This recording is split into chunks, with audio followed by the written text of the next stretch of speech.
बंदी छोड़ सतगुरु रामपाल जी परमेश्वर जी की जय हो। परमपिता परमात्मा सारी सृष्टि के रचनहार कुल मालिक असंख्य ब्रह्मांडों के स्वामी जगत गुरु तीनों लोकों में प्रवेश करके सबका भरण पोषण करने वाले राजाधिराज आत्माधार नाथों के नाथ देवों के देव महादेव सर्वेश्वर महेश्वर मृत्युंजय अजरो अमर आदि अनादि सनातनी प्रभु जगत पिता जगदीश्वर श्री श्री 1008 की उपाधि के वास्तविक अधिकारी अकाल मूरत शब्द स्वरूपी राम वासुदेव सर्वगतम ब्रह्म परम पूज्य प्रथम पूज्य परम संत परम पुरुष परम धनी परम दयालु सत्य कबीर हक्का कबीर अल्लाहु अकबर बाखबर अल्लाह ताला जगत के तारणहार जगत के मुक्तिदाता जगत के जगन्नाथ हारे के सहारे हिंदुओं के राम मुसलमानों के अल्लाह सिखों के वाहिगुरु ईसाइयों के मसीह दया के सागर दयानिधि करुणा के सागर करुणानिधि स्वयंभू परिभू संकट मोचन कष्ट हरण मंगल करण दुख भंजन अविगत कबीर निर्विकार निर्विषम परमात्मा अलय अलेख सतगुरु आदि अनादि सतगुरु असली मर्यादा पुरुषोत्तम असली राम असली कृष्ण असली घनश्याम असली मुरारी राजाओं के राजा महाराजाओं के महाराजा शहनशाहों के शहनशाह सम्राटों के सम्राट भगवानों के भगवान अल्लाहों के अल्लाह प्रभुओं के प्रभु मसीहाओं के मसीह सच्चे वाहिगुरु बाबाओं के बाबा पीरों के पीर सेठों के सेठ जगत सेठ सावड़सा सेठ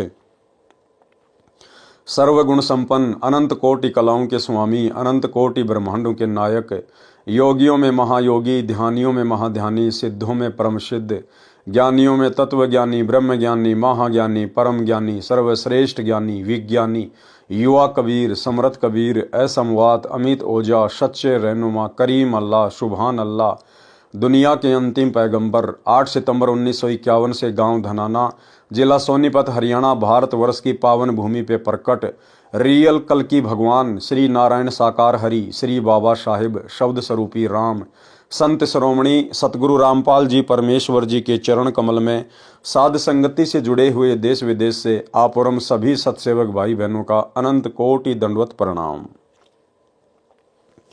सत्साई भाई और बहनों, दया पूज्य गुरुदेव भगवान की सतगुरु रामपाल जी परमेश्वर जी की जिनके शुभ आशीर्वाद से विशेष आशीर्वाद से आप और हम सभी सत्सेवक भाई बहन साध संगति से जुड़कर पूज्य गुरुदेव भगवान के तत्व ज्ञान को आधार बनाकर अपनी आत्मा के कल्याणार्थ हेतु दृढ़ता के साथ मोक्ष प्राप्ति के लिए भक्ति मार्ग पर निरंतर आगे की ओर बढ़ रहे हैं। भाई और बहनों, इस कलयुग की बिचली पीढ़ी में पूज्य गुरुदेव जी के आशीर्वाद से साध संगतियों के माध्यम से ही भगत आत्माओं में इतनी दृढ़ता और इतना विश्वास अपने गुरुदेव भगवान के प्रति पैदा होता है। और ये साध संगति सतगुरु रामपाल जी परमेश्वर जी के यथार्थ 13वें कबीर पंथ का ट्रेनिंग सेंटर है। साध संगति से जुड़कर ही आत्मा पाक साफ हो सकती है, अपने गुरु को परमात्मा के रूप में जान सकती है, पहचान सकती है।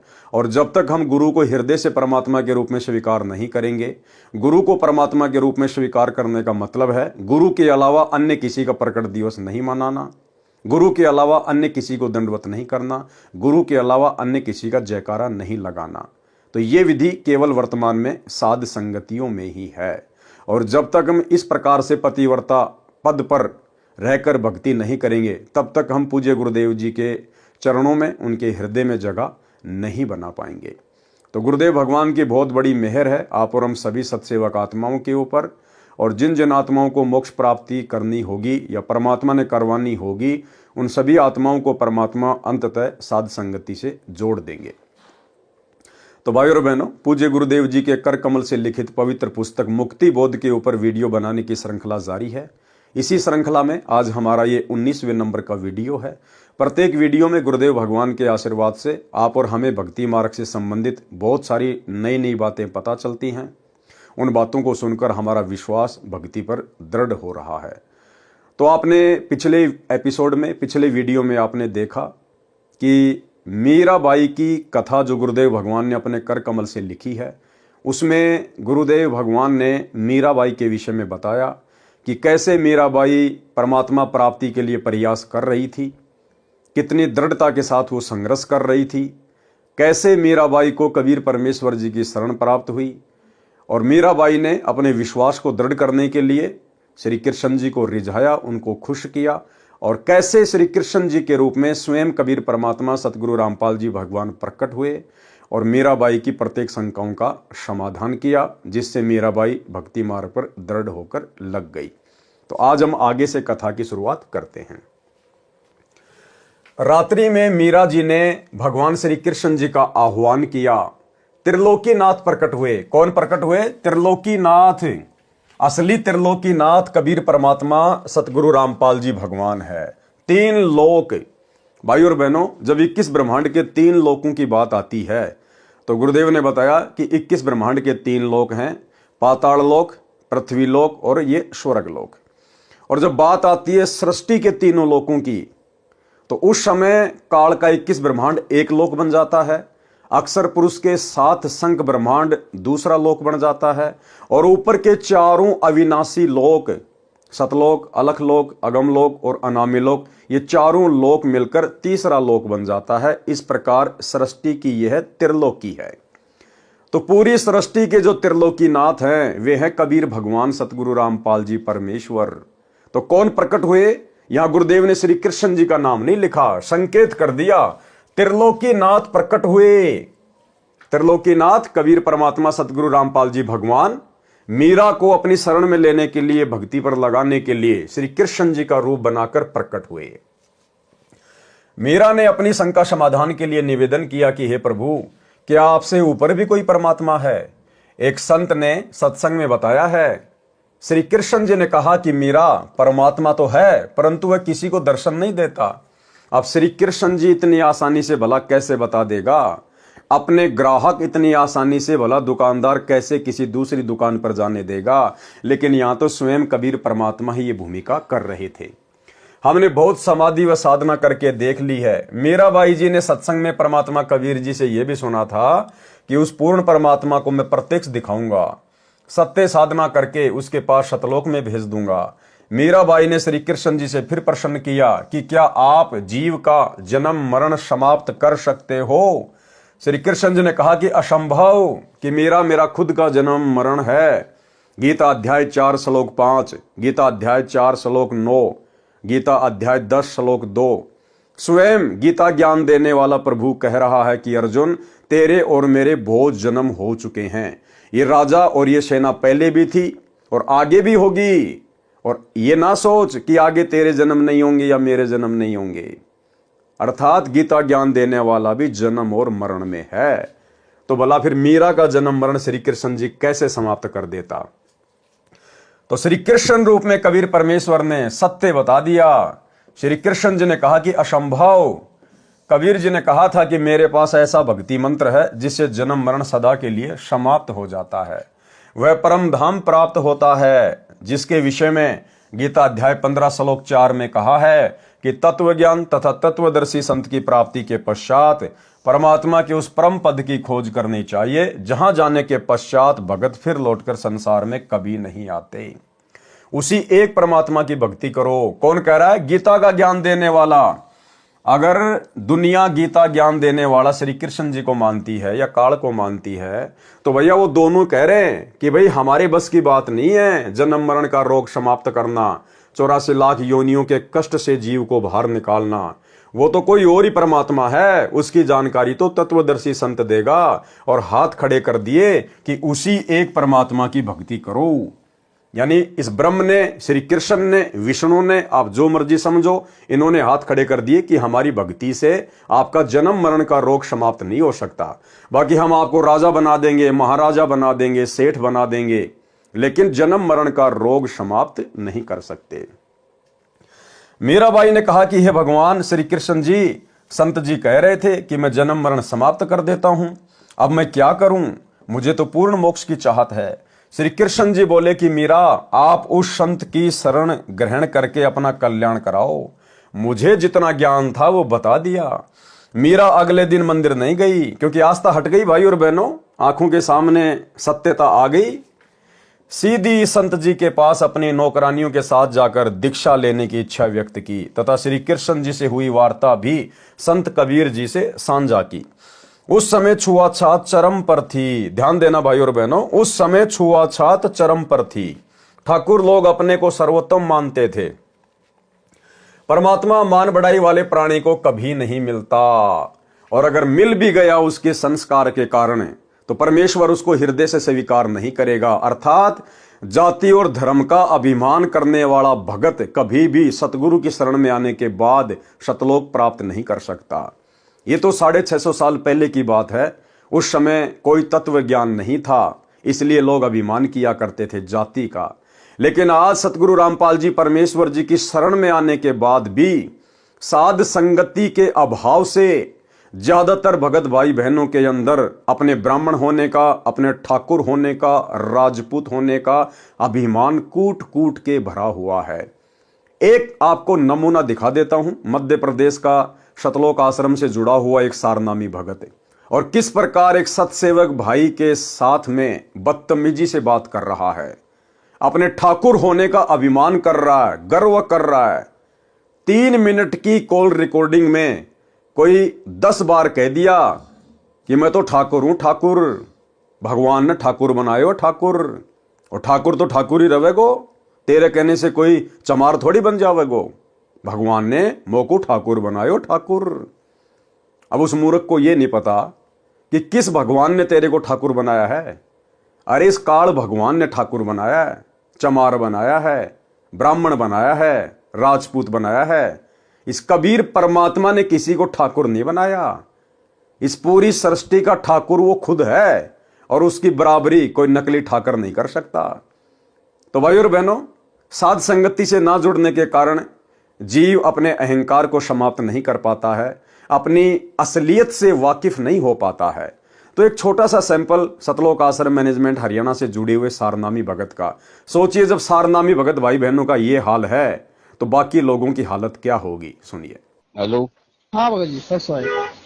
क्या विचार है भैया प्रेमदास, तेरा विचार क्या है? कुछ भी नहीं है भगत जी, क्या विचार है? ऐसे क्यों कमेंट करके लिख रहा? मैं तो दीवान सिंह ठाकुर हूँ ही, तेरे कहने से ठाकुर थोड़ी कहूंगा मैं। भगवान ने मुझे ठाकुर बनाया तो ठाकुर ही रहूंगा। तो वही तो बात है भगत जी यार। ठाकुर ही हूँ मैं, क्या चमार थोड़ी हूँ। हाँ वही तो है, ठाकुर ही हूँ मैं, तो तेरे कहने से थोड़ी होगा यार। नहीं, तो तेरे कहने से मैं तेरे को ठाकुर बना दूंगा तो तू ठाकुर बन जाएगा क्या? नहीं बनना चाहूँ भगत जी। रांड का केबल से पटेल कहेगी तो पटेल, दुनिया पटेल कहेगा तो बाजेगा वो। हाँ के रान पटेल पटेल थोड़ी कहवाएगा नहीं। वही बात है। हाँ। भगवान ने मुझे ठाकुर के घर में जन्म दिया है। हाँ सही बात। तो ठाकुर ही कहलाऊंगा। शेर का बच्चा शेर ही कहलाएगा, गीदड़ थोड़ी कहलाएगा। हाँ हाँ है, सही बात। शेर के बच्चे को गीदड़ कह देगा तेरे कहने से, कोई तू उसको गीदड़ कह देगा तो कोई भी गीदड़ उसको गीदड़ थोड़ी बन जाएगा वो। हाँ नहीं कहेगा भगत जी। है, तो मैं तो ठाकुर ही हूँ, ठाकुर के घर जन्म लिया है तो ठीक है भाई। अच्छी बात। तेरे कहने से कोई फर्क थोड़ी पड़ेगा मेरे को। सही बात है, और तू कुछ भी कहे भी देगा, मान लो मैं ठाकुर हूँ और तू कुछ भी बोलेगा तो उससे भी मेरे कुछ परिवर्तन नहीं पड़ना। भाई तू प्रेम है। हाँ तो तेरा नाम प्रेम ही रहेगा। मैं बलवान दास और ताकत दास कर दूंगा तो वो थोड़ी बनेगा कहने से। सही बात है। हाँ प्रेमदास से ही पहचाना जाएगा। भाई तेरे परिवार ने जो तेरा नाम रख दिया वही चलेगा, मेरे कहने से नाम दूसरा थोड़ी परिवर्तन होगा। सही बात है। तो मैं तो वो ठाकुर के घर में जन्म लिया तो ठाकुर ही कहलाऊंगा यार। सही बात है। लेकिन परमात्मा तेरे के भी तो कोई दूसरा विचार हो तेरा तो मेरे से तर्क कर। भाई वो लाला दास है, देवी दास, वो खास आदमी, उनसे कर विचार, मेरे से क्यों बात करता है इसी। उनसे तो वो कह रहे थे तेरी सारी बातें तो बाकी जब खोल रहे थे कहाँ पे उनसे कोई सत्संगों में बता रहे थे। वो क्या बता रहे थे भाई? अब मुझे क्या करना, तू उनसे बात कर, मुझे क्या करना, तेरे खास है तो उनसे करे ना बात। मैं तो पहले भी तेरा असली अच्छा था और आज भी अच्छा रहूंगा और आने वाले समय में भी मैं कभी मिलूंगा तो अच्छे ही मिलूंगा तेरे को। तेरी बात करना कि हाँ यार दीवान दास ही था ये। भाई भगत जी दास नहीं हो, आपके यूँ थोड़ी लिखे हो यार भगत जी। ना कोई वो वीडियो डाले तो कमेंट में तो कोई भाई भगत जी परमात्मा की अपन ने दिया डाले था। भाई भगत जी परमात्मा कौन है? अब अगर अपन अभी भी अब तो तू मेरे पास उस गुरुद्रोही का वीडियो डाल रहा तो मैं उसको देखना नहीं पसंद करता हूँ। गुरु जी ने उसको गुरुद्रोही घोषित कर रखा है। भाई तेरे कहने से कुछ थोड़ी होगा। वही तो काम मैंने कि ठाकुर रहेगा वो तो ठाकुर ही रहेगा। जब मेरे परमात्मा ने उसको गुरुद्रोही घोषित कर दिया पवन दास को, तो तू उसको गुरु मानने या कुछ भी मान, मैं तो उसको गुरुद्रोही मानूंगा नहीं। मेरे लिए परमात्मा है वो जो कहेंगे उस पे चलूंगा, तेरी बातों पे थोड़ी चलूंगा मैं। भाई भगत जी परमात्मा ने भी गुरु घोषित नहीं करा है। सुन ले प्रेमदास। हाँ हाँ पहले मेरी सुन ले, बीच में नहीं बोला था कुछ भी। तो भाई और बहनों, परमेश्वर ने कहा कि जाति अभिमान करने वाला कभी भी परमात्मा को प्राप्त नहीं कर सकता। मीराबाई की परीक्षा के लिए कबीर जी ने संत रविदास जी से कहा कि आप मीरा राठौर को प्रथम मंत्र दे दो, ये मेरा आपको आदेश है। संत रविदास जी ने आज्ञा का पालन किया। अब विचार करो भाई और बहनों, कबीर परमेश्वर जी ने रविदास जी को ही क्यों चुना मीरा को नाम दीक्षा देने के लिए? अगर कोई ये समझे कि परमात्मा ये चेक करना चाहते थे कि मीरा के अंदर जाति अभिमान है या नहीं है, क्योंकि जाति अभिमान भक्ति में नहीं चलता है, तो परमात्मा कबीर जी ने रविदास जी के पास मीरा को भेज दिया, क्योंकि रविदास जी वेल नोन थे और सबको पता था कि ये चमार जाति से हैं। और रविदास जी ने भी कह दिया था मीरा को कि मीरा, मैं हूं चमार जाति से, और देख आज तो तू मुझे अपना गुरु धारण कर रही है, कल को ये समाज ना जाने तुझे क्या क्या ताने मारेगा, चमार से नाम ले आई, फलाना दिखना, और उस समय अगर तेरे मन में जरा भी दोष आ गया तेरी भक्ति बर्बाद हो जाएगी। तो मीरा ने कहा कि आप मेरे पिताजी, मैं आपकी बेटी, बाढ़ में जाओ संसार। अगर आज भक्ति नहीं करी, जाति पाति के चक्कर में उलझी रही, कल को यदि मैं गधी या कुतिया बन के घूमूंगी, ये ठाकुर समाज मेरे कहां काम आएगा, क्या मेरी इज्जत रक्षा करेगा? अब भाई और बहनों, विचार करने की बात है।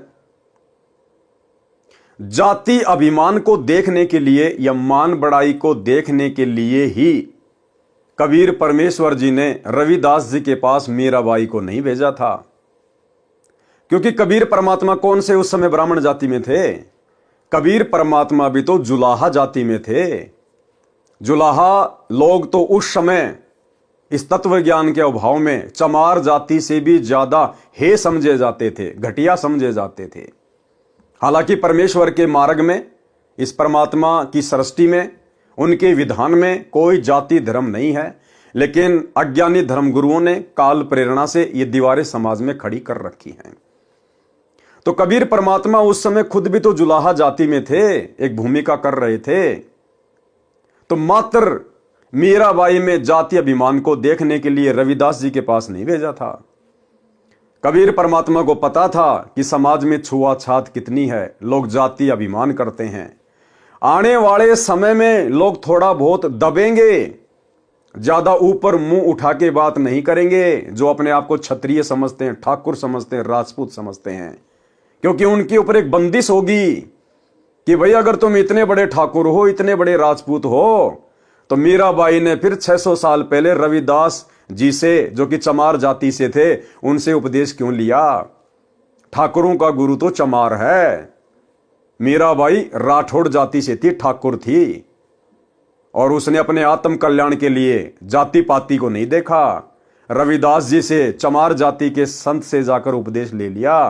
फिर तुम आज वर्तमान में क्यों जाति पाति के चक्कर में पड़े हो? तो ये बहुत सारे कारण थे भाई और बहनों। परमात्मा ने इसलिए स्वयं ही रविदास जी का रूप बनाया। रविदास जी ने मीराबाई को उपदेश नहीं दिया, क्योंकि रविदास जी तो एक भगत थे, और ये पांचों मंत्र की दीक्षा किसी भगत को देने के आदेश नहीं है इस परमात्मा के। किसी भी युग में इतिहास उठा के देख लो आप, 650 साल पहले धर्मदास जी परमात्मा के परम भगत थे, और कबीर परमात्मा ने धर्मदास जी को भी आदेश नहीं दिया पांचों मंत्रों की दीक्षा के लिए। धर्मदास के 80 साल की उम्र में जो पुत्र हुआ था चूड़ामणि और मुक्तामणि, परमात्मा ने उसको आदेश दिया था आगे दीक्षा देने के लिए, ना कि धर्मदास को। तो भला रविदास को कैसे आदेश दे देंगे? तो ये सारे खेल भाई और बहनों कबीर परमेश्वर ने स्वयं ही खेले थे। ये मेरा आपको आदेश है। संत रविदास जी ने आज्ञा का पालन किया। संत कबीर परमात्मा जी ने मीरा से कहा कि बहन जी, वो बैठे संत जी, उनके पास जाकर दीक्षा ले ले। बहन मीरा जी तुरंत रविदास जी के पास गई और बोली, संत जी दीक्षा देकर कल्याण करो। संत रविदास जी ने बताया कि बहन जी, मैं चमार जाति से हूं, आप ठाकुरों की बेटी हो, आपके समाज के लोग आपको बुरा भला कहेंगे, जाति से बाहर कर देंगे, आप विचार कर लें। मीराबाई अधिकारी आत्मा थी, परमात्मा के लिए मर मिटने के लिए सदा तत्पर रहती थी। बोली, संत जी आप मेरे पिता, मैं आपकी बेटी, मुझे दीक्षा दो, भाड़ में पड़ो समाज, भाड़ में पड़ो समाज। भाई और बहनों, गुरुदेव ने बताया कि भगत का और जगत का, यानी भगत समाज का और जगत समाज का हमेशा से 36 का आंकड़ा रहा है। उनके विचार कभी भी भक्ति मार्ग पर मेल नहीं खा सकते, कभी भी दिन और रात कभी एक नहीं हो सकते। इसलिए हमने इस भक्ति मार्ग पर यह ज्ञान समझने के बाद समाज की परवाह नहीं करनी चाहिए, लोक लाज में नहीं आना चाहिए। हमने अपने आत्म कल्याण की चिंता होनी चाहिए। बोली संत जी, आप मेरे पिता, मैं आपकी बेटी, मुझे दीक्षा दो, भाड़ में पड़ो समाज। कल को कुतिया बनूंगी तब ये ठाकुर समाज मेरा क्या बचाव करेगा। सत्संग में बड़े गुरुजी अर्थात कबीर जी ने बताया है कि कबीर कुल करनी के कारण, यानी समाज के कारण, परिवार के कारण, आन उपासना करने वाले रिश्तेदारों के कारण हंसा गया बिगोए, यानी उनकी लोक लाज में आकर, दबाव में आकर ये जीव, हंसा मानी जीव, जीव गया बिगोए, यानी इसने अपना जीवन नष्ट कर लिया। तब कुल क्या कर लेगा, ये समाज तेरा उस समय क्या करेगा जब 4 पांव का होए। 4 पांव का मतलब जानवर बन जाना, गधा, सुअर, कुत्ता, बैल बनना। उस समय तुझे उन दुखों से ये समाज कैसे बाहर निकालेगा। शब्दार्थ, कबीर परमेश्वर जी सतर्क कर रहे हैं कि हे भगत, स्त्री, पुरुष जो कुल परिवार व संसार की शर्म के कारण भक्ति नहीं करते, कहते हैं कि घर परिवार वाले व संसार के व्यक्ति मजाक करेंगे कि नाम दीक्षा लेकर दंडवत प्रणाम करते हो, अन्य देवी देवताओं की पूजा नहीं करते हो, श्राद्ध पिंडदान नहीं करते हो, तुम्हें शर्म आनी चाहिए। उन्होंने अपना मानव जीवन नष्ट कर लिया। भक्ति न करने से जब 4 पैर के पशु यानी गधे, कुत्ते, सुअर, बैल आदि बनोगे, तब ये कुल व संसार के व्यक्ति क्या बचाव करेंगे। भक्ति ने बचाव करना था, वो की नहीं, इसलिए भक्ति करो। संत रविदास जी उठकर संत कबीर जी के पास गए और सब बात बताई। परमात्मा बोले कि देर ना कर, ले आत्मा को अपने पाड़े में। उसी समय संत रविदास जी ने बहन मीरा को प्रथम मंत्र केवल 5 नाम दिए। ये 5 नाम शरीर में बने कमलों को खोलने वाले हैं, राधा स्वामी पंथ वाले नहीं हैं, तथा ना दामा खेड़ा वाले गद्दी से दिए जाने वाले हैं। उनसे भिन्न मोक्ष में सहयोगी मंत्र हैं। मीराबाई को बताया कि ये इनकी पूजा नहीं है, इनकी साधना है। इनके लोक में रहने के लिए, खाने पीने के लिए जो भक्ति धन चाहिए वह इन मंत्रों से ही मिलता है। गुरुदेव ने अन्य उदाहरण दिया कि साधना और पूजा में क्या अंतर होता है। जैसे हमें जल की आवश्यकता है, हम कहाँ गए, हैंडपंप के पास में गए, हमने हैंडपंप की साधना की। साधना यानी मजदूरी। हमने हैंडपंप को चलाया, ऊपर नीचे किया। हम हैंडपंप को ऊपर नीचे चलाकर उसकी पूजा नहीं कर रहे, हम केवल मजदूरी कर रहे हैं, साधना कर रहे हैं। क्यों? उस पूज्य वस्तु के लिए, जल के लिए। हमारा जो पूज्य है वो हैंडपंप नहीं है, जल है। लेकिन वो जल हमें वो मिलेगा कब? जब हम हैंडपंप की साधना करेंगे, मजदूरी करेंगे, उसको चलाएंगे, तब वो पूज्य वस्तु हमें प्राप्त होगी। तो ठीक इसी प्रकार ये जो देवी देवताओं के जो मंत्र हैं, ये इनकी पूजा नहीं करते हम। पूजा तो हमने केवल अपने गुरुदेव भगवान के, अपने इष्ट कबीर परमात्मा की करनी है। ये 5 मंत्र इन देवी देवताओं की जिनकी हम साधना करते हैं, ये मोक्ष में सहयोगी हैं। मोक्ष तो परमात्मा की भक्ति से, इनके सत मंत्र से होगा, इनके सतनाम से होगा। लेकिन इस भक्ति को सुचारू रूप से करने के लिए हमें यहां जो आवश्यक वस्तुओं की जरूरत है, अन्न धन की जो जरूरत है, वो हमें परमात्मा इन देवी देवताओं के माध्यम से उपलब्ध करवाएंगे। जैसे हम लोग किसी टहनी की पूजा नहीं करते, हम लोग जो है फल प्राप्त करने के लिए हम पेड़ की जड़ में पानी डालते हैं, हम टहनियों में पानी नहीं डालते। लेकिन फल तो टहनियों के लगेंगे, इसलिए हमने जड़ में पानी डालना पड़ेगा। ठीक इसी प्रकार हमने पूजा तो अपने पूज्य गुरुदेव भगवान की करनी पड़ेगी।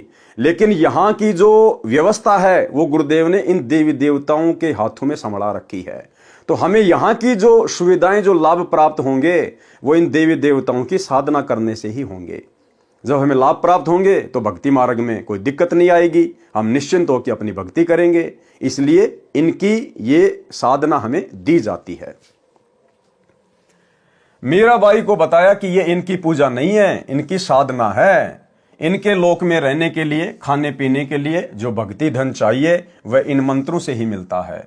यहाँ का ऋण उतर जाता है, फिर मोक्ष के अधिकारी होते हैं। परमात्मा कबीर जी तथा संत रविदास जी वहां 1 महीना रुके।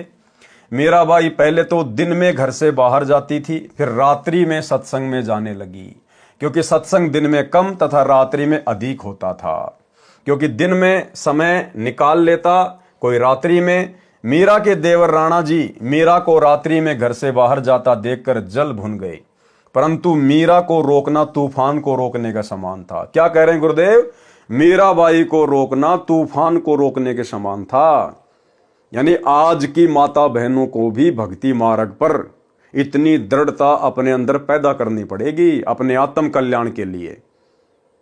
जो भक्ति करते करते भी अपने सास ससुर को, अपने पति का भय मानती हैं, उन माता बहनों को अपने गुरुदेव भगवान के ऊपर विश्वास करके इतनी दृढ़ता लानी पड़ेगी।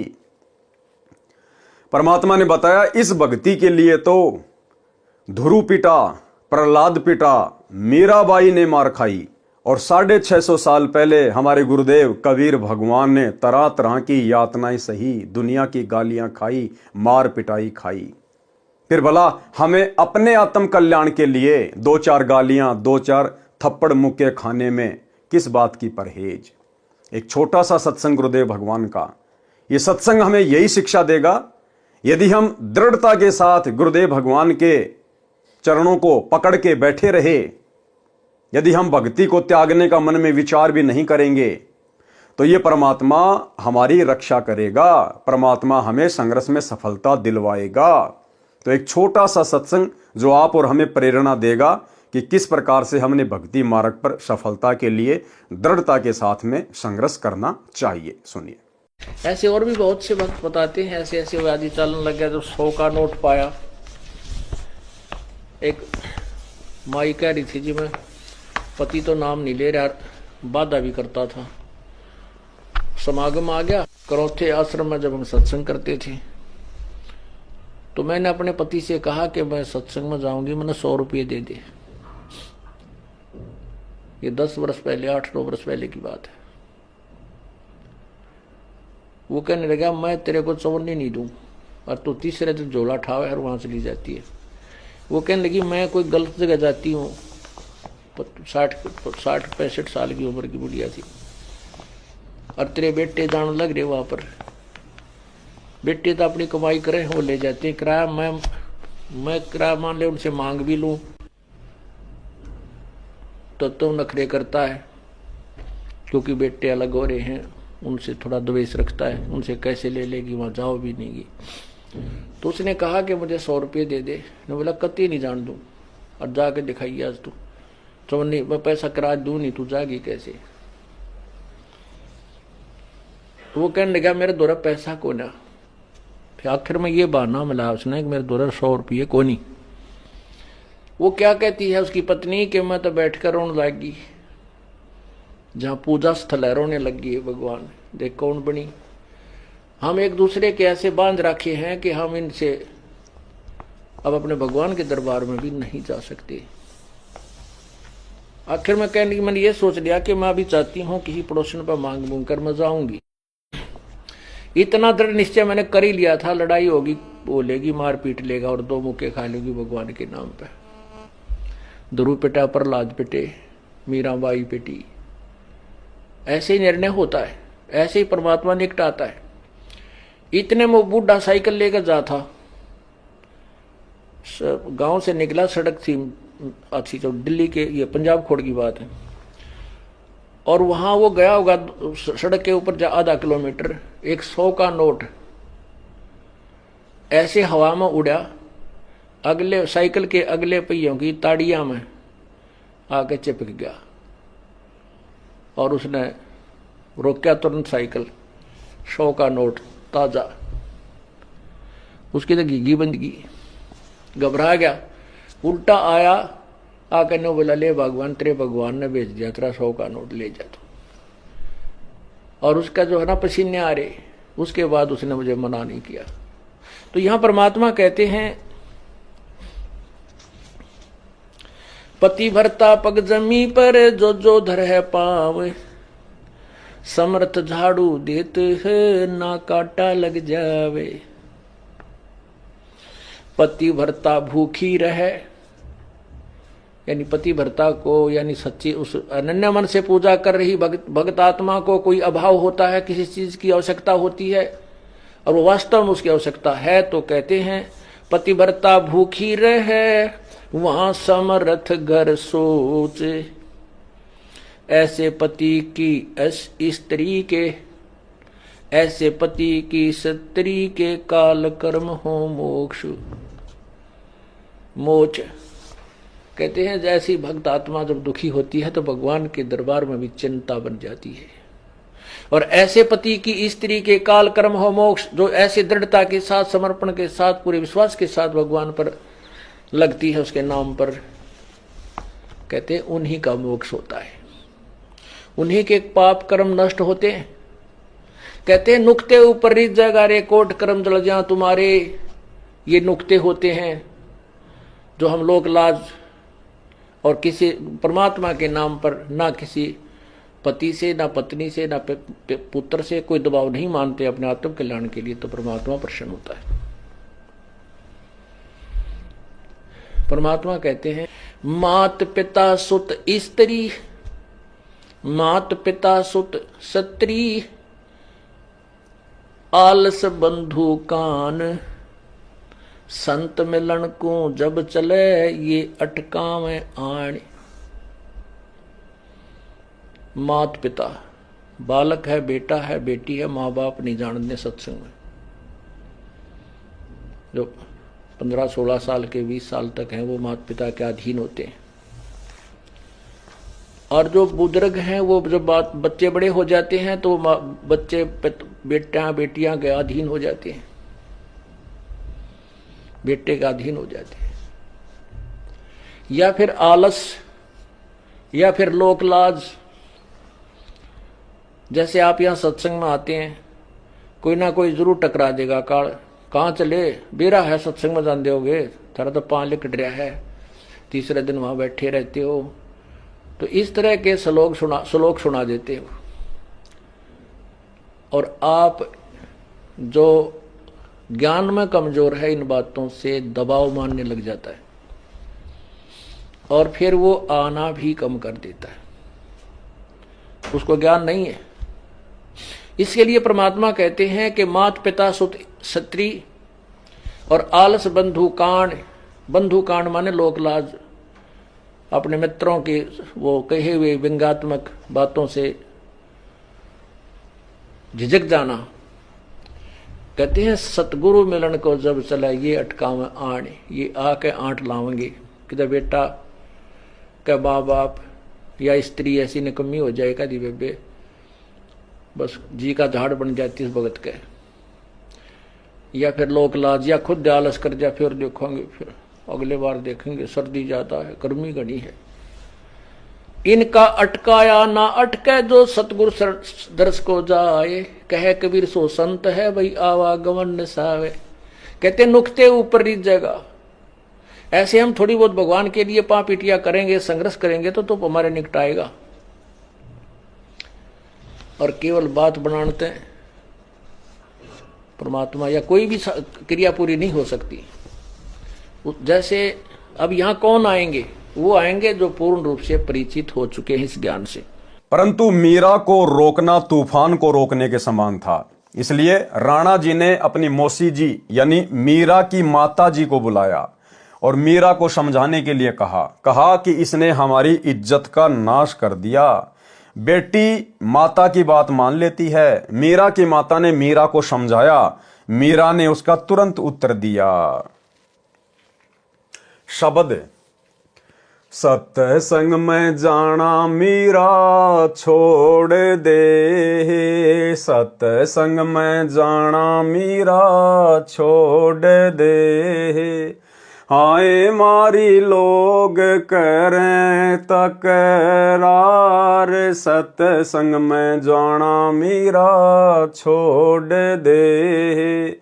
अब मीरा की माता जी को राणा ने बुला लिया कि हो सकता है भाई माँ की बात बेटी मान जाए। तो मीरा की माँ ने मीरा को क्या समझाया? सत्संग में जाना मीरा छोड़ दे, सत्संग में जाना मीरा छोड़ दे। हाय मारी लोग करे तकरार, सतसंग में जाना मेरा छोड़ दे। मीरा की मां ने कहा कि लोग तरह तरह की बातें कर रहे हैं, तेरी लड़की रात को जाती है, पता नहीं कहाँ जाती है, कैसे कैसे लोगों के बीच में ठाकुरों की लड़की होके बैठती है, समाज की नाक कटवा दी है। यानी मीरा को सत्संग में जाने से रोकने के लिए काल प्रेरणा से उसकी मां ने बहुत तरह से समझाया।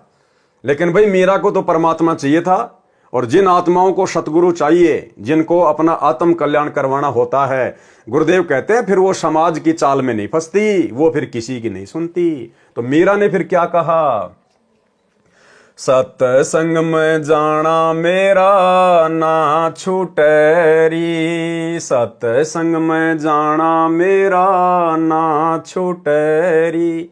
हाय चाहे जल के मरो सन सारे, सत्संग में जाना मेरा ना छूटेरी। हाय चाहे जल के मरो सन सारे, सत्संग में जाना मेरा ना छूटेरी। फिर मीरा की मां ने किस प्रकार से मीरा को डराना चाहा, थारे सत्संग के राह में ये, थारे सत्संग के राह में ये। आए वापे रहते हैं काले नाग, कोए कोए नाग तन डस ले वैरी। आए वापे रहते हैं काले नाग, कोए कोए नाग तन डस ले वैरी। अब मीरा की मां ने डराया कि ये डर जाएगी और सत्संग में जाना छोड़ देगी रात को, कि दूध जब सत्संग में जाती है ना तो रास्ते में बड़े बड़े जहरीले काले काले नाग सर्प रहते हैं, और कोई कोई सर्प तेरे को डस लेगा, मर जाएगी, पानी भी नहीं मांगेगी। तो मीरा ने अपने गुरुदेव भगवान के ऊपर विश्वास करके क्या जवाब दिया, जब गुरु मारे मेहर करेरी, जब गुरु मारे मेहर करेरी। आए वो तो सर्प गंडे वे बने जावे, सत्संग में जाना मेरा ना छूटेरी। आरी वो तो सर्प गंडे वे बने जावे, सत्संग में जाना मेरा ना छूटेरी। कि माता जी, यदि मेरे गुरुजी मेरे ऊपर प्रसन्न हैं, यदि मेरे गुरुजी मेरी मर्यादाओं से, मेरी भक्ति से, मेरे संघर्ष से अगर प्रसन्न हैं, तो मेरे गुरुजी के प्रताप से, उनके आशीर्वाद से वो जहरीले से जहरीला कोबरा सांप भी गंडेवा बन जाएगा, केंचुआ। बारिश के टाइम पे छोटे छोटे आते हैं ना वो केंचुए, जो किसी को काटते नहीं, किसी को खाते नहीं, उनमें जहर नहीं होता। तो मीरा ने कहा कि मेरे गुरुजी इतने समर्थ हैं, इतने शक्तिशाली हैं, वो जहरीले से जहरीला सर्प भी केचुआ बन जाएगा मेरे गुरुजी के आशीर्वाद से। अब भाई और बहनों, विचार करने की बात है, लिख कौन रहे शब्द को? सतगुरु रामपाल जी भगवान। अब आप विचार कीजिए, यदि हम मर्यादित भक्ति करेंगे, हम भगत, यदि हम भगत मर्यादित भक्ति करेंगे, गुरु के आशीर्वाद में चलेंगे, उनके वचन में चलेंगे, और यहां मीराबाई इतने विश्वास के साथ कह रही है, और किया परमात्मा ने उसके साथ, उसके जहर को परमात्मा ने अमृत में बदल दिया। तो मीरा ने कहा कि वो सांप भी केचुआ बन जाएगा मेरे गुरुजी के आशीर्वाद से। तो भाई और बहनों, विचार करो, ऐसा परम संत, ऐसी महान शक्ति क्या सतलोक आश्रम करोथा में और सतलोक आश्रम बरवाला में बॉडीगार्डों की फौज रखेगा? तो विचार करो, वो बॉडीगार्ड कौन थे? गुरुदेव भगवान की बॉडी की रक्षा के लिए, जिस भगवान की बॉडी नहीं है, जो भगवान पांचों तत्व के शरीर में नहीं है। हम रोज नित्य नियम में पढ़ते हैं, वाणी संख्या 23 या 24 में, गरीब ऐसा सतगुरु हम मिल्या, तेज पुंज के अंग और झिलमिल नूर जहूर है, नर रूप श्वेत रंग। गरीब ऐसा सतगुरु हम मिल्या, तेज पुंज की लोय, लोय माने शरीर, जिनका शरीर तेज पुंज का है, मुझे ऐसे गुरुदेव भगवान मिले हैं। तन मन अर्पू शीस को होनी होय सो होय, और फिर हम पढ़ते हैं, गरीब ऐसा सतगुरु हम मिल्या, बेपरवाह अबंध, परमहंस पूर्ण पुरुष, रोम रोम रविचंद। तो ऐसा सतगुरुदेव भगवान जिनका नूरी शरीर है, 5 तत्व का शरीर नहीं, हाड़ मांस की जिनकी बॉडी नहीं, जो शब्द स्वरूपी है, क्या ये परमात्मा अपनी बॉडी की सुरक्षा के लिए बॉडीगार्ड रखेगा? और वो भी 10-10, 15-15 बड़ी बड़ी बंदूकें, स्टेन गन, एक बार में 12-12 गोलियां निकाले। तो गुरु को मानुष मानने के कारण, अपने जैसा हाड़मास का पुतला मानने के कारण, और जो लोग गुरु जी के साथ में रहा करते थे, जिनको हम परम भगत मानते हैं, बहुत बड़े बड़े सेवादार मानते हैं, उन लोगों ने गुरु को अपने जैसा हाड़मास का पुतला मानने के कारण उन लोगों ने गुरु जी की सुरक्षा के लिए, कि कहीं गुरु जी को कोई टपका ना दे, कहीं गुरु जी को कोई मार ना दे, उन लोगों ने अपनी छोटी और घटिया सोच आधार से गुरु को मानुष मानकर उन बंदूकों का इंतजाम किया था। बॉडीगार्ड बने फिर रहे थे, और बॉडीगार्ड बनने के बाद भाई और बहनों फिर मान बढ़ाई और अहंकार तो प्रथम है। दास देखा करता था सतलोक आश्रम बरवाड़ा में, बंदूक यहां लगा के पिस्तौल और नीचे का मुंह दिखा के चला करते थे कि भक्तों को दिखे कि मैं गुरु जी का बॉडीगार्ड हूं। ये मान बढ़ाई पैदा करती हैं ये चीजें। इस परमेश्वर को आवश्यकता नहीं है। अरे जो तीनों लोकों में प्रवेश करके सबकी सुरक्षा करता है, सबका धारण पोषण करता है, उसको सुरक्षा की आवश्यकता है क्या? इसको सिक्योरिटी की आवश्यकता है क्या? तो ये तो गुरु को मानुष मानने के कारण उन बड़े बड़े परम भक्तों ने अपनी छोटी सोच आधार से ये क्रियाक्रम सेट कर रखा था।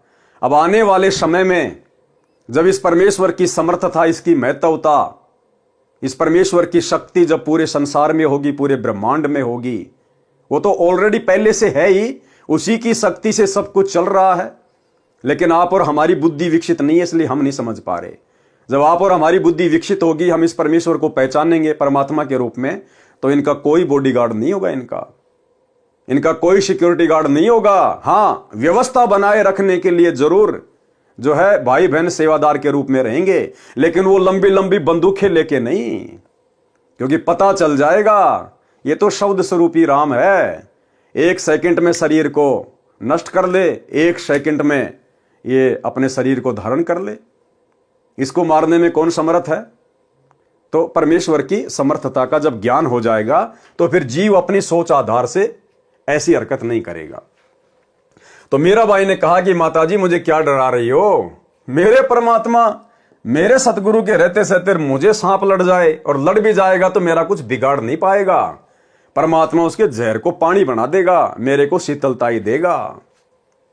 फिर उसकी मां ने और तरीका अपनाया, थारे सत्संग के राह में ये, थारे सत्संग के राह में हाय वापे रहते हैं बबरी शेर, कोए कोए शेर तन खा ले वैरी, हाय वापे रहते हैं बबरी शेर, कोए कोए शेर तन खा ले वैरी।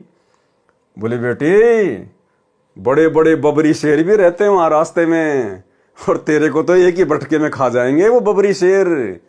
मीराबाई को डराने का प्रयास कर रही उसकी मां। मीराबाई ने क्या कहा? जब गुरु मारे मेरे करेरी, जब गुरु मारे मेहर करेरी। कौन से गुरु? ये कबीर भगवान सतगुरु रामपाल जी। जब गुरु मारे मेहर करेरी, जब गुरु मारे मेहर करेरी, आए वो तो शेरा के गिद्दड़ बने जावे, सतसंग में जाना मेरा ना छूटेरी।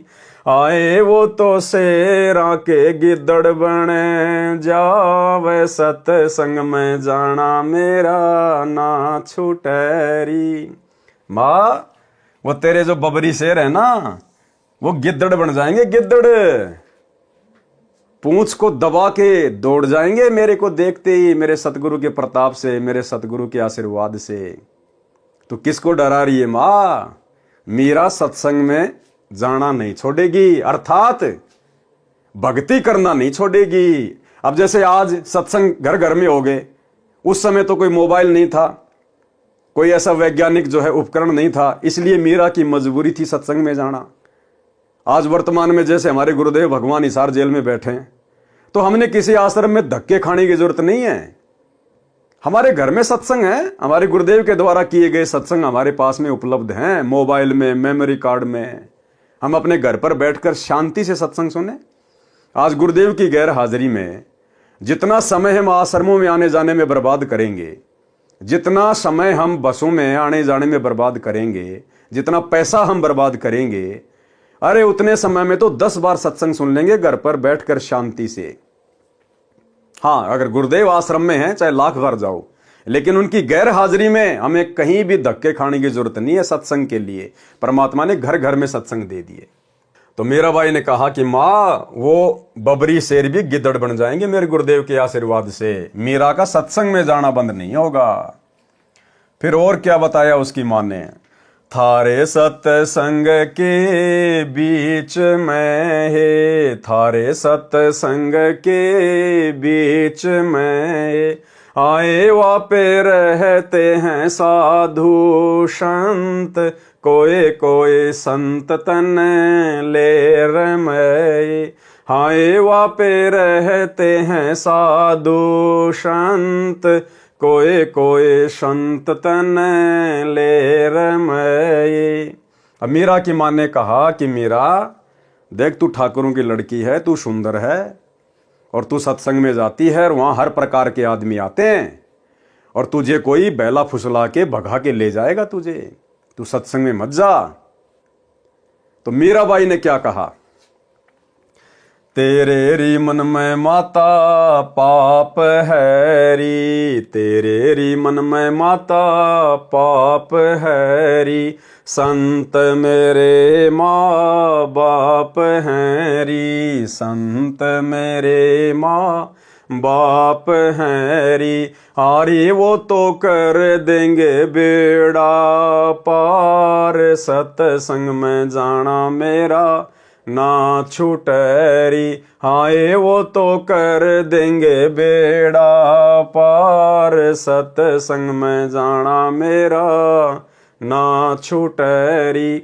यहाँ भाई और बहनों, जो ये संत शब्द है ना, संत मेरे माँ बाप हैरी, ये यहाँ पर संत रविदास जी के लिए मीरा ने कहा है, भक्तों के लिए नहीं। भगत हमारे माई बाप नहीं होते हैं। यहाँ पर संत रविदास जी यानी अपने गुरु जी के लिए मीरा ने शब्द यूज किए हैं। तो क्या कहा मीरा की मां ने कि थारे सत्संग के बीच में आए वहां पे रहते साधु संत, और कोई कोई संत तने ले रमे, कि तुझे भगा के ले जाएगा बैला फुसला के, और नाक कट जाएगी समाज में। तो भाई और बहनों, मीरा ने तो जवाब दे दिया, क्योंकि मीरा पाक साफ आत्मा थी, जिसके खुद के मन में दोष नहीं होता, सामने वाला भी उसको निर्दोष दिखाई देता है। लेकिन भाई और बहनों, वर्तमान में क्या हो रहा है, आज बिचली पीढ़ी का समय, पूर्ण परमात्मा स्वयं धरती पे सतगुरु रूप में प्रकट, भक्ति का पूरा कोर्स दे दिया गुरुदेव भगवान ने।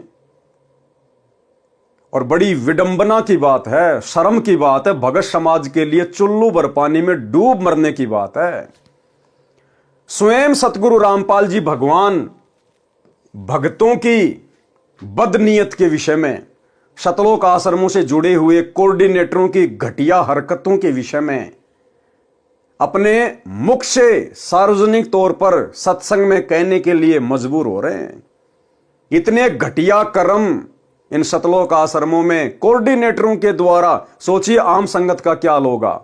आम संगत को हैंडल करने वाले कोऑर्डिनेटरों का यह हाल है कि माता बहनों के साथ में अश्लील हरकतें करते हैं। और खुद सतगुरु रामपाल जी भगवान ही अंतर्यामी परमात्मा अपने सत्संग में सार्वजनिक तौर पर कह रहे हैं, हिसार जेल से आने वाली ऑडियो में, कि यहां तक शिकायतें आती हैं, ऐसे ऐसे घटिया हैं कोऑर्डिनेटर कि बहन बेटियों के साथ भी अश्लील चैटिंग करते हैं। और गुरुदेव ने मजबूरन कहना पड़ा कि अच्छे इंसान तो जगत वाले भी ऐसा नहीं करते जैसा तुम भगत कर रहे हो। सबको लपेट लिया गुरुदेव ने, सबको। अपने परिवार को, कोऑर्डिनेटरों को, आम संगत को, कि अच्छे इंसान तो जगत वाले भी ऐसा नहीं करते जैसा तुम भगत कर रहे हो। यानी भक्तों को परमात्मा ने आम सांसारिक लोगों से भी नीचा गिरा हुआ बता दिया, इतना ज्ञान लेने के बाद भी। सुनिए छोटा सा सत्संग। विचार करना होगा कि हम कौन है, कहां से आए। आपस में खेचातानी रखते हो अभी भी भगत हो गए। अच्छे इंसान तो जगत वाले भी ना करते ऐसा जैसे भगत कर रही है। अच्छे इंसान तो जगत वाले भी ना करते ऐसा जैसे भगत कर रही है। अच्छे इंसान तो जगत वाले भी ना करते ऐसा जैसे भगत कर रही है। किसी को छोटी सी सेवा दे देते, कोऑर्डिनेटर बना दिया, वो ने सोचा मैं खुदा बन गया। और इतना शिक्षा तो बने, मजदूर बनो सीखो, मजदूर। और कई देखा है कि कोऑर्डिनेटर या जिसकी जो भी व्यवस्था लगाई जाती है वो व्यवहार भी ठीक नहीं करते, धमकान लग जाते, फुरकान लग जाते। और कुछ ऐसी भी शिकायतें आई हैं जो बहन बेटियों के साथ गलत मैसेज भी डालते हैं। तो वो दुष्ट लोग ना तो कोऑर्डिनेटर के योग्य है ना वो भगत के योग्य। और कुछ ऐसी भी शिकायतें आई हैं जो बहन बेटियों के साथ गलत मैसेज भी डालते हैं। तो वो दुष्ट लोग ना तो कोऑर्डिनेटर के योग्य है ना वो भगत के योग्य। और कुछ ऐसी भी शिकायतें आई हैं जो बहन बेटियों के साथ गलत मैसेज भी डालते हैं। तो वो दुष्ट लोग ना तो कोऑर्डिनेटर के योग्य है ना वो भगत के योग्य। तो ऐसा तो संगत माई कुसंगत उपजेगी, और ऐसी कुसंगत होगी फिर हम रखेंगे नहीं उसको खेत में। किसान उस कुबाड़ को पाड़ कर खेत तो बाहर फेंक देता है, तो उसको आप मिशन से निकाल दिया जाया करेगा। सुधर जाओ, एक के नहीं सुनी जाया करती, दिशात्मक शिक्षा दी जाती है, अमल कर लो इन पे। कर्म बतेरे फोड़ लिए, इस ज्ञान का असर क्या हुआ? थोड़ा सा सुख होते हो फिर पक्के एजेंट काल के बन जाते हैं, बकवाद वही करनी, भगवान से दूर हो जाना। थोड़ा सा सुख होते हो फिर पक्के एजेंट काल के बन जाते हैं, बकवाद वही करनी, भगवान से दूर हो जाना। थोड़ा सा सुख होते हो फिर पक्के एजेंट काल के बन जाते हैं, बकवाद वही करनी, भगवान से दूर हो जाना। तो भाई और बहनों, कहां तो मीराबाई और कहां वर्तमान के हमारे भगत भाई बहन कैसी कैसी घटिया हरकतों में लिप्त हैं, जो गुरुदेव को अपने मुख कमल से बोलने पर मजबूर होना पड़ रहा है। तो क्या कहा मीराबाई ने?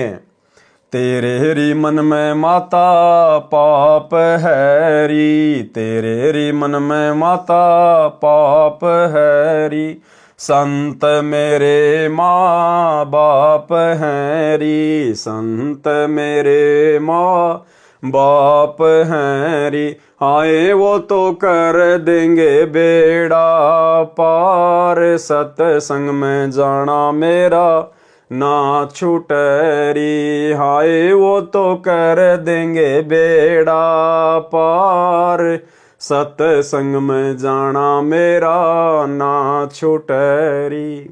फिर क्या कहा? अंतिम दाव क्या लगाया मीराबाई की माता जी ने? हाय वो तो जात चमार है, हाय वो तो जाति चमार है, इसमें हमारी हार है, इसमें हमारी हार है। कि मेरा तो ठाकुरों की लड़की और जिसको तूने गुरु बनाया रविदास जी को, वो चमार जाति से है, समाज में थू थू हो रही है। तो मीराबाई ने क्या कहा?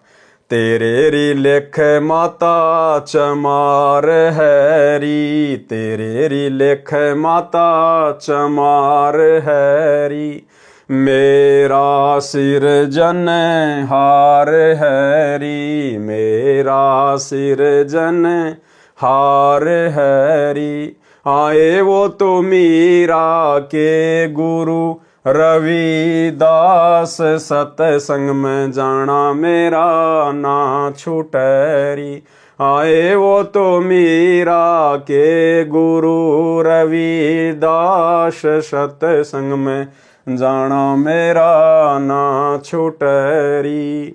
तो मीरा ने इस प्रकार से भक्ति मार्ग पर ज्ञान को आधार बनाकर अपने गुरु पर विश्वास करके अपनी माँ को भी, जो कि काल का जाल फैलाने आई थी, उसको परास्त किया। तो ये मीरा की कथा में शिक्षा देती है भाई और बहनों, आज आप और हमने भी भक्ति मार्ग पर इतने संघर्ष की आवश्यकता है। शब्दार्थ, मीराबाई की माता ने कहा कि हे मीरा, तू सत्संग में जाना बंद कर दे, संसार के व्यक्ति हमारे विषय में गलत बातें करते हैं। मीरा ने कहा कि हे माता, मैं सत्संग में जाना बंद नहीं करूंगी, संसार भले ही ईर्ष्या की आग में जलकर मर जाए। माता ने मीरा को भय कराने के लिए बताया कि जिस रास्ते से तू रात्रि में सत्संग सुनने के लिए जाती है, उस रास्ते में सर्प तथा सिंह रहते हैं, वे तुझे मार देंगे। मीरा ने उत्तर दिया कि मेरे गुरुजी इतने समर्थ हैं, वे कृपया करेंगे तो सिंह तो गिद्दड़ की तरह व्यवहार करेंगे, गिद्दड़ की तरह, और सर्प ऐसे निष्क्रिय हो जाएंगे जैसे गंडे हुए प्राणी होते हैं जो सर्प जैसे आकार के होते हैं, परंतु 6 या 8 इंच के लंबे और आधा इंच गोलाई के मोटे होते हैं, वे डसते नहीं हैं। मीरा की माता ने फिर कहा कि सत्संग सुनने वाले स्थान पर कुछ युवा भगत पुरुष भी रहते हैं, कोई तेरे को कहीं ले जाएगा और गलत कार्य करेगा। और आज तो भाई और बहनों, पुस्तक सेवा के बहाने आज की मीराबाइयां जानबूझ के गलत कार्य करती हैं। जानबूझ के मैं तुमसे मिलने आई पुस्तक सेवा के बहाने अपनी रमणी की बातें खुद ही सेट कर लेते हैं, माँ बाप जाओ भाड़ में। ये है वर्तमान की मीराबाइयों की हालात। मीरा ने उत्तर दिया कि हे माता, आपके मन में दोष है, इसलिए आपके मन में ऐसे विचार आए। अब ये मत कहना कि पवनदास के मन में दोष है इसलिए बोल रहा है। मैंने तो वो भाषा बोली है जो पूज्य गुरुदेव भगवान ने हिसार जेल से ऑडियो बनाकर भेजी है, एज इट इज आपको सुनाई है मैंने। मेरे मन में कोई दोष नहीं है, मेरे लेखे तो बाढ़ में जाओ, मेरा क्या बिगाड़ लेंगे भाई। हम तो केवल आप लोगों को जागरूक कर रहे हैं, सचेत कर रहे हैं कि गुरु की गैर हाजिरी में इन आश्रमों में धक्के खाने मत जाओ, घर बैठ के भक्ति करो। ये परीक्षा चल रही है, क्या पूरी जिंदगी ऐसे धक्के खाओगे क्या? अरे जब गुरु सतलोक चला जाएगा फिर क्या करोगे, फिर भी क्या धक्के खाओगे? तो गुरु वर्तमान में हिसार जेल में बैठ के यही तो रिहर्सल देख रहा है कि सोचो यदि मैं बरवाला कांड के बाद सतलोक चला जाता किन्हीं कारणों से, तो मेरे पीछे से ये तो इसी प्रकार से डंडे के यार बन के घूमते। जैसे पशु डंडे का यार होता है, उसको भय दिखा के उसको चलाया जाता है, ऐसे आज ये कोऑर्डिनेटर डंडा दिखा दिखा के फर्जी आदेशों का पीला पर्चा निकाल के डरा धमका के आप लोगों से अपना उल्लू सिद्ध कर रहे हैं। हे माता, वे संत व भगत तो मेरे माता पिता के समान हैं, वे ऐसा गलत कार्य नहीं करते। मीरा की माता ने छुआछात के कारण मीरा को रोकना चाहा, कहा कि हे मीरा, तेरा गुरु रविदास तो अनुसूचित जाति का चमार है, इससे हम राजपूतों की बेइज्जती हो रही है, सत्संग में जाना बंद कर दे। मीरा ने कहा कि हे माता, आपके विचार से मेरे गुरुजी अनुसूचित जाति के चमार हैं, मेरे लिए तो मेरे परमात्मा हैं, मैं उनकी बेटी, वे मेरे पिता हैं, सत्संग में जाना बंद नहीं होगा। कुछ वर्ष के पश्चात अपने देवर के अत्याचारों से परेशान होकर घर त्याग कर वृंदावन में चली गई। यानी मीरा ने घर छोड़ा, लेकिन विशेष परिस्थितियों में जब बात हद से ज्यादा बढ़ गई, बेचारी भक्ति नहीं कर पा रही थी, तब कहीं जाकर मीरा ने घर छोड़ने का निश्चय किया। और भाई और बहनों, मीरा के घर छोड़ने से उस घर पर कोई दिक्कत नहीं आनी थी, लेकिन आज आप और हम भगत भाई बहनों ने संघर्ष करना है। यदि परिस्थितियां बद से बदतर हो जाएं कि आपकी भक्ति हो ही नहीं रही, तो फिर सोच समझ कर आप जी ने अपना कदम उठाना है, अपना आगे का देख कर कि मैं आगे क्या करूंगा, कहां रहूंगा, क्या काम धंधा करूंगा, क्या खाऊंगा, क्या खाऊंगी, तब कहीं जाकर अपना कदम उठाना है। अन्यथा संघर्ष करना है। संघर्ष करेंगे तो परमात्मा साथ देगा वर्तमान में, क्योंकि मालिक को पता है कि ये आत्माएं कितनी कमजोर हो चुकी हैं, ये मीराबाई की तरह संघर्ष नहीं कर सकती, इसलिए परमात्मा हमारा साथ देगा। यदि हम थोड़ा बहुत भी संघर्ष करेंगे, तो थोड़ी बहुत गालियां खा लेंगे, 2-4 मार डुक्के खा लेंगे, तो परमात्मा हमारा साथ देगा। और यदि फिर भी परिस्थितियां बद से बदतर हैं, तो उसी स्थिति में आप और हमने घर छोड़ना चाहिए, जब हम अपना आगे का देख लें कि आगे मेरा ठिकाना क्या होगा। अगर किसी भगत भाई बहन के घर पे जाके बैठना है तो अपना घर मत छोड़ना, फिर इससे अच्छा तो अपने घर में पड़े रहना फिर, क्योंकि भगत का भगवान के अलावा दूसरा कोई नहीं है। भगत भी आपको 2 दिन रख लेगा, 10 दिन रख लेगा, ज्यादा से ज्यादा 1 महीना निकाल देगा। हो सकता आपको शर्म के मारे ना बोले, लेकिन उसके अंदर फिर वही बातें चलना शुरू हो जाएंगी कि मैंने तो आफत मोल ले ली। मैंने इसको नहीं बुलाना चाहिए था, तो हम किसी और की आत्मा दुखी करें, किसी और की भक्ति में भंग डालें। इससे अच्छा मीराबाई की तरह, ध्रुव की तरह, प्रहलाद की तरह, हमारे परमात्मा की तरह 2-4 थप्पड़ मुक्के खा के ही नीचे गर्दन करके घर में पड़े रह के अपनी भक्ति पे लगे रहें। भाई परमात्मा का वचन टूटता नहीं है। परमात्मा कहते हैं राम नाम रटते रहो जब तक घट में प्राण, और कभी तो दीनदयाल के भिनक पड़ेगी कान। अरे कभी तो परमात्मा आपके संघर्ष को देखते हुए आपकी सुनेगा। तो हमने संघर्ष करना है, हमने छोटी छोटी बातों पे घर छोड़कर नहीं जाना है। कुछ वर्ष के पश्चात अपने देवर के अत्याचारों से परेशान होकर घर त्याग कर वृंदावन में चली गई। वहां कबीर परमात्मा जी एक साधु के वेश में गए, ज्ञान चर्चा हुई। तब मीरा को ज्ञान हुआ कि अभी आगे की पढ़ाई शेष है। यानी केवल प्रथम मंत्र का जाप संत रविदास जी ने दे रखा था। परमात्मा कबीर जी ने सतनाम की दीक्षा दी। मीरा जी को वही रूप दिखाया जिस रूप में संत रविदास जी के साथ सत्संग में मिले थे। मीरा जी का फिर मानव जन्म अब वर्तमान के भक्ति युग में होगा। देखो क्या कह रहे हैं परमात्मा। अब ये सारे रहस्य धीरे धीरे खुलने लग जाएंगे। ये चीजें तो आप और हमारे सामने आ जा रही हैं। और ये दास पिछले 8 वर्षों से साथ संगति के वीडियो के माध्यम से आप भाई बहनों को कहता आया है कि सतयुग से लेकर वर्तमान समय तक एक भी आत्मा पूर्ण मोक्ष प्राप्त नहीं कर पाई। कोई भी सतलोक नहीं जा पाया।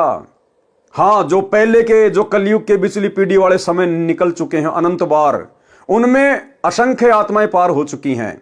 लेकिन वर्तमान जो ये चौकड़ी चल रही है चतुर्युग की, सतयुग, त्रेता, द्वापर और वर्तमान समय, और इन वर्षों में, लाखों वर्षों में परमेश्वर ने जितनी भी आत्माओं को प्रकट होकर अपनी शरण में लिया है, जिन बड़े बड़े महापुरुषों का, भक्तों का हम नाम सुनते हैं, 64 लाख भगत परमात्मा के 650 साल पहले हुए थे, अभी तक उनमें से एक भी आत्मा पार नहीं हो पाई, एक भी आत्मा। क्योंकि पार होने का समय तो ये है वर्तमान का। तो अब देखो गुरुदेव भगवान साथ संगति की प्रत्येक बातों का समर्थन करते जा रहे हैं, प्रत्येक बातों का। मीराबाई का भी पूर्ण मोक्ष नहीं हुआ अभी तक। क्या कह रहे हैं गुरुदेव?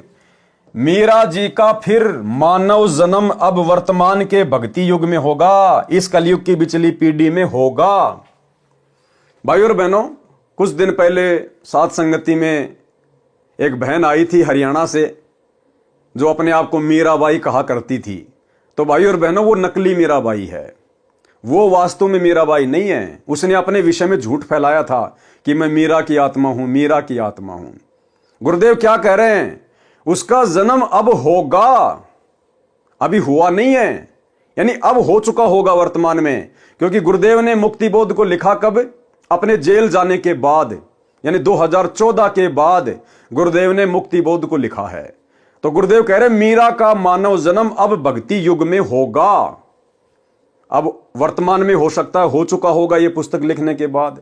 अगर हो चुका होगा तो मीरा तो मुश्किल से 7 या 8 वर्ष की होगी, और जबकि वो तो 60 साल की थी। और उसके बाद थोड़े समय के लिए वो साथ संगति में आई, अपने आप को मीरा उसने घोषित किया, और कुछ समय बाद साथ संगति से भी भाग गई और पंजाब के अमृतसर में जाकर गुरुद्वारे में बैठ गई। उसने अमृत छक लिया, यानी संत रामपाल जी के चरणामृत से उसका पेटा नहीं भरा। और पंजाब के अमृतसर में जाके गुरुद्वारे में जाकर सरदारनी बन गई, वो कटार वगैरह धारण कर ली, सर पे पगड़ी वगैरह धारण कर ली, और वहां पे अमृत छक लिया उसने। तो वो मीरा की आत्मा नहीं है। मीरा की आत्मा के विषय में परमात्मा क्या कह रहे हैं? मीरा जी का फिर मानव जन्म अब वर्तमान के भक्ति युग में होगा। अगर हो चुका होता तो परमात्मा कह देते कि मीरा आ चुकी है। लेकिन क्या कह रहे हैं गुरुदेव? मीरा जी का फिर मानव जन्म अब वर्तमान के भक्ति युग में होगा। तीनों नाम की दीक्षा मिलेगी, मोक्ष उसकी मर्यादा पर निर्भर करेगा। यानी गारंटी नहीं है कि अगर मीरा जी का वर्तमान में मानव जन्म हो गया, उसको शरण मिल गई, सार नाम मिल गया तो पार हो जाएगी। क्या कह रहे हैं गुरुदेव? मोक्ष उसकी मर्यादा पर निर्भर करेगा। इसलिए चाहे वर्तमान में नानक जी परमात्मा की शरण में आओ, चाहे मीराबाई आओ, चाहे धन्ना जी आओ, चाहे कोई कितने बड़ा महापुरुष या भगत जिनके नाम हैं, पंडित रामानंद जी, धर्मदास जी, सर्वानंद जी, नीरू, नीमा, ये जितनी भी आत्माएं सब वर्तमान में आएंगी गुरुदेव की शरण में। तो गुरुदेव कह रहे शरण में आने से बात नहीं बनेगी। भैया मर्यादा फर्स्ट है।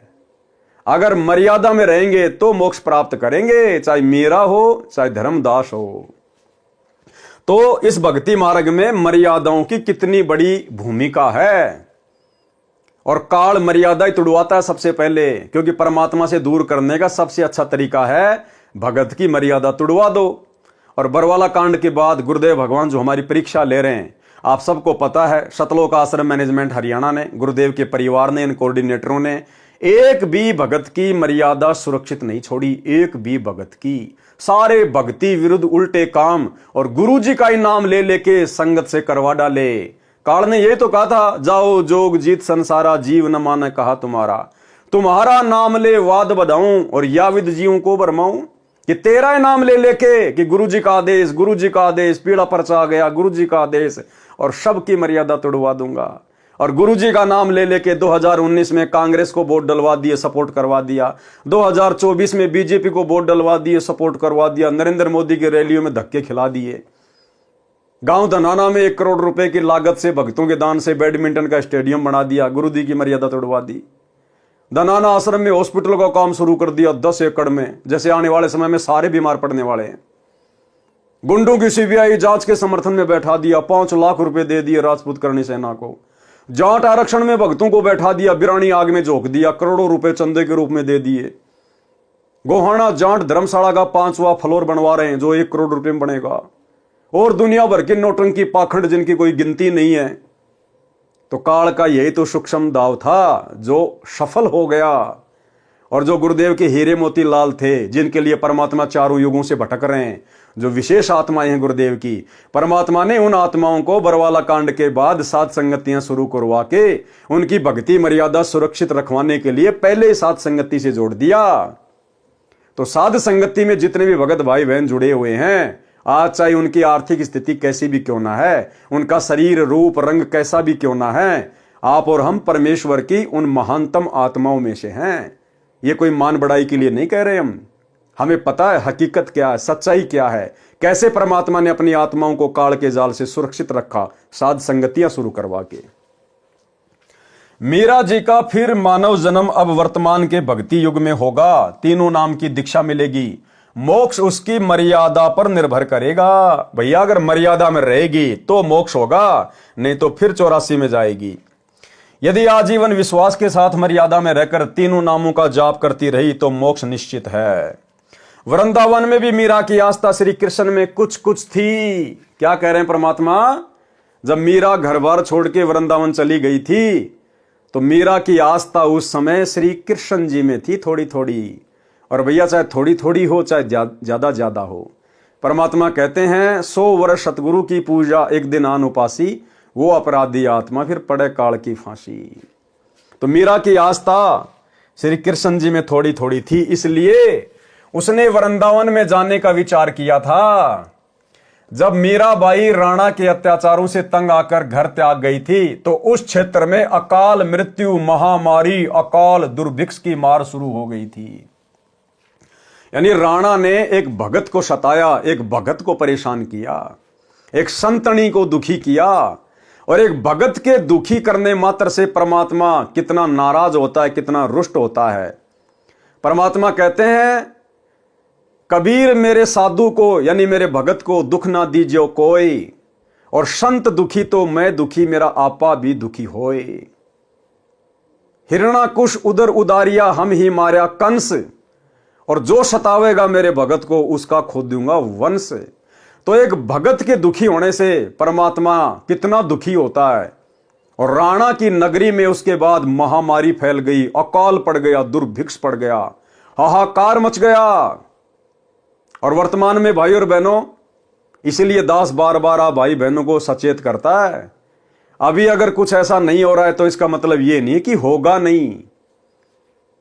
अरे वहां तो खाली एक भगत को, मीरा को दुखी किया गया, जिस कारण से राणा की नगरी में हाहाकार मच गया, महामारी और अकाल। और यहां वर्तमान में हरियाणा में उस पूर्ण ब्रह्म परमात्मा, अल्लाहों के अल्लाह, सर्वेश्वर महेश्वर को, सतगुरु रामपाल जी भगवान को, इस कबीर परमात्मा को दुखी किया गया है। और 2014 बरवाला कांड के बाद से वे कहां बैठे हुए हैं? सोचिए आने वाले विनाशकारी समय में, युग परिवर्तन के दौर में हरियाणा के ऊपर क्या बीतेगी, हरियाणा के ऊपर क्या बीतेगी। और विशेषकर जहां परमात्मा निवास करते थे जिला हिसार में, वहां क्या बीतेगी। इसलिए भाई और बहनों, परमात्मा कहते दिल्ली मंडल पाप की भूमा। ये जो दिल्ली मंडल के अंतर्गत यानी दिल्ली के अधीन जो क्षेत्र है, इसमें ये हरियाणा पड़ता है। तो सोचिए भाई और बहनों, जब एक मीरा को, एक भगत को दुखी करने के कारण उस राजा की नगरी में ऐसी हाहाकार मच सकती है, तो वर्तमान में तो सम्राट को दुखी किया गया है, सम्राट को परेशान किया गया है, ना पहचान कर, जानबूझकर बकवाद करके, उनके विचार ना सुनकर, उनके सत्संग ना सुनकर, काल प्रेरणा से। तो सोचिए आने वाले समय में इस सरकार का क्या होगा, उस प्रदेश के वासियों का क्या होगा, किस किस प्रकार की आपदाएं आएंगी, आपत्तियां आएंगी। और फिर समाधान क्या होगा? समाधान वही होगा जो राणा को फिर पंडितों ने बताया, ज्योतिषियों ने बताया। क्या? जब मीराबाई राणा के अत्याचारों से तंग आकर घर त्याग कर गई, तो उस क्षेत्र में अकाल मृत्यु, महामारी, अकाल दुर्भिक्ष की मार शुरू हो गई। ज्योतिषियों ने बताया कि आपके नगर से संत रुष्ट होकर चला गया है, जिस कारण से यह उपद्रव हो रहा है। समाधान बताया कि यदि वह संत जीवित मिल जाए और वापस मनाकर, क्या वापस मनाकर प्रसन्न करके लाया जाए, वो संत अपने आप आए, उससे बात नहीं बनेगी। उस संत को मनाकर, प्रसन्न करके, मनाना क्या होता है, प्रसन्न करना क्या होता है, पैर पकड़ पकड़ के, चरणामृत बना के, धो धो के पीकर, रो रो कर, अपने आंसुओं से उनके चरण कमल धोकर, उनको मनाकर, उनको प्रसन्न करके वापस लाया जाए, तो तुम्हारी नगरी के हालात ठीक होंगे।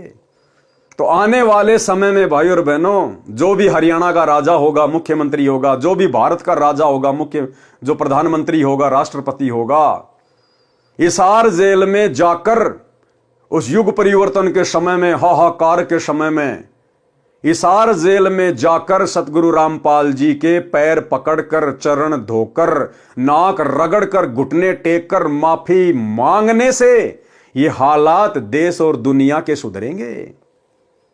तब जाकर लोगों की सांस में सांस आएगी। ये होगा, अवश्य होगा। ये परमात्मा धरती पे है। इन हालातों में कोई सतगुरु रामपाल जी को परमात्मा मानने वाला नहीं है। दुनिया ऐश कर रही है, मौज कर रही है, दुनिया को कोई कमी नहीं है। भगवान जेल में बैठा है, भगत उनके दुखी हो रहे हैं, आधे भगत बकवाद कर रहे हैं। तो यदि इसी प्रकार से सब कुछ चलता रहा, तो ना तो इस धरती पर कलयुग में सतयुग आएगा, और ना सतगुरु रामपाल जी भगवान हिसार जेल से बाहर आने। भाई ये तो भगवान है, और भगवान ने तो अपने आप को भगवान मनवाना है। गुरुदेव ने बताया कि जीव की आदत है हार नहीं मानता, और भगवान की आदत है हार मनवा के रहता है। तो आने वाले समय में क्या बीतेगी, ये आप और हम सबकी आंखों के सामने होगा। वर्तमान में भले जो लोग गुरुदेव के सत्संगों से अपरिचित हैं, उनकी महिमा से अपरिचित हैं, वो भले इन बातों को मजाक में लें, लेकिन हकीकत यही है।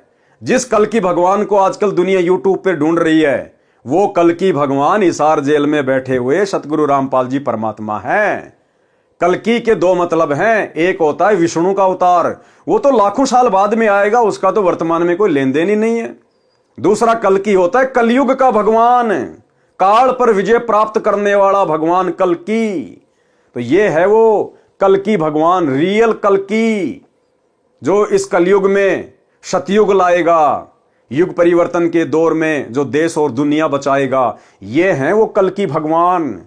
और इस कल्कि भगवान को 2028 के आसपास, उससे पहले या उससे बाद में, मतलब जब भयंकर परिस्थितियां बदल जाएंगी, बिगड़ जाएंगी, बड़े बड़े देश भी हाथ खड़ा कर लेंगे, जो आज अपने आप को डेवलपमेंट कंट्री कह रहे हैं, हम तो विकसित देश हैं। जब उनके भी हाथ खड़े हो जाएंगे, भारत के तो बिसाती क्या फिर। और उस समय फिर पता चलेगा कि इन परिस्थितियों में कौन सहायता कर सकता है, कौन काबू पा सकता है, इस प्रकृति के ऊपर किसका डंडा है। तब पता चलेगा कि हिसार जेल में बैठी हुई परम शक्ति है। तो उस समय इन राजनेताओं को मजबूरन घुटने टेकने पड़ेंगे, वहां मनाना पड़ेगा, प्रसन्न करना पड़ेगा तो भाई और बहनों, आप और हमें तो दृढ़ विश्वास है और नहीं है तो हो जाना चाहिए। हमने इस भक्ति मार्ग पर जरा भी गफलत नहीं करनी है। परिस्थितियां चाहे कैसी भी हों, कैसी भी बिगड़े, आप और हमारा तो बाल भी बाका नहीं होगा अगर इसी प्रकार से गुरु मर्यादा में रहकर, अपने गुरु को इष्ट मानकर, घर को आश्रम बनाकर अगर इस भक्ति मार्ग पर लगे रहे तो। बाकी दुनिया का उस समय क्या होगा क्या नहीं होगा वो तो फिर हम अपनी आंखों से ही देखेंगे। ज्योतिषियों ने बताया कि आपके नगर से संत रुष्ट होकर चला गया है, जिस कारण से यह उपद्रव हो रहा है। समाधान बताया कि यदि वह संत जीवित मिल जाए और वापस मनाकर प्रसन्न करके लाया जाए तो वह आशीर्वाद देकर सब ठीक कर सकता है। वह आशीर्वाद देकर सब ठीक कर सकता है। और उस समय भी भाई और बहनों, मीरा ने कुछ भी ठीक नहीं करना था। मीरा तो भगत थी, आशीर्वाद देने का तो कोई सवाल ही पैदा नहीं था। उस समय भी परमात्मा ने ही ठीक करना था, इसी कबीर परमेश्वर ने ठीक करना था। अगर मीरा वापस भी आ जाती तो। राणा ने अपने सभापतियों से प्रश्न किया कि ऐसा कौन संत था जो रुष्ट होकर चला गया, क्योंकि मीरा का देवर मीरा को कोई भगत थोड़ी मानता था। तो उसने कहा कि ऐसा कौन संत था जो रुष्ट होकर चला गया। राणा का चाचा यानी मीरा का पितसरा यानी चाचा ससुर भवन सिंह राणा का महामंत्री था, और इस भवन सिंह ने परमात्मा कबीर जी से नाम उपदेश भी ले लिया था तथा परमात्मा का भगत था। मीराबाई के साथ भौम ने भी संत रविदास जी से नाम लिया था। भौम को यानी भवन को एक नौकर राजा ने दे रखा था, उस नौकर ने भी उस समय संत रविदास जी से नाम लिया था। वे पहले मीरा के साथ बैठकर परमात्मा की चर्चा घंटों किया करते थे। भवन मीरा को बेटी की तरह तथा साध्वी की तरह सम्मान देता था, परंतु अत्याचारी भतीजे राजा से डरता था। मीरा को सांत्वना देता था कि भक्तों का भगवान रक्षक है।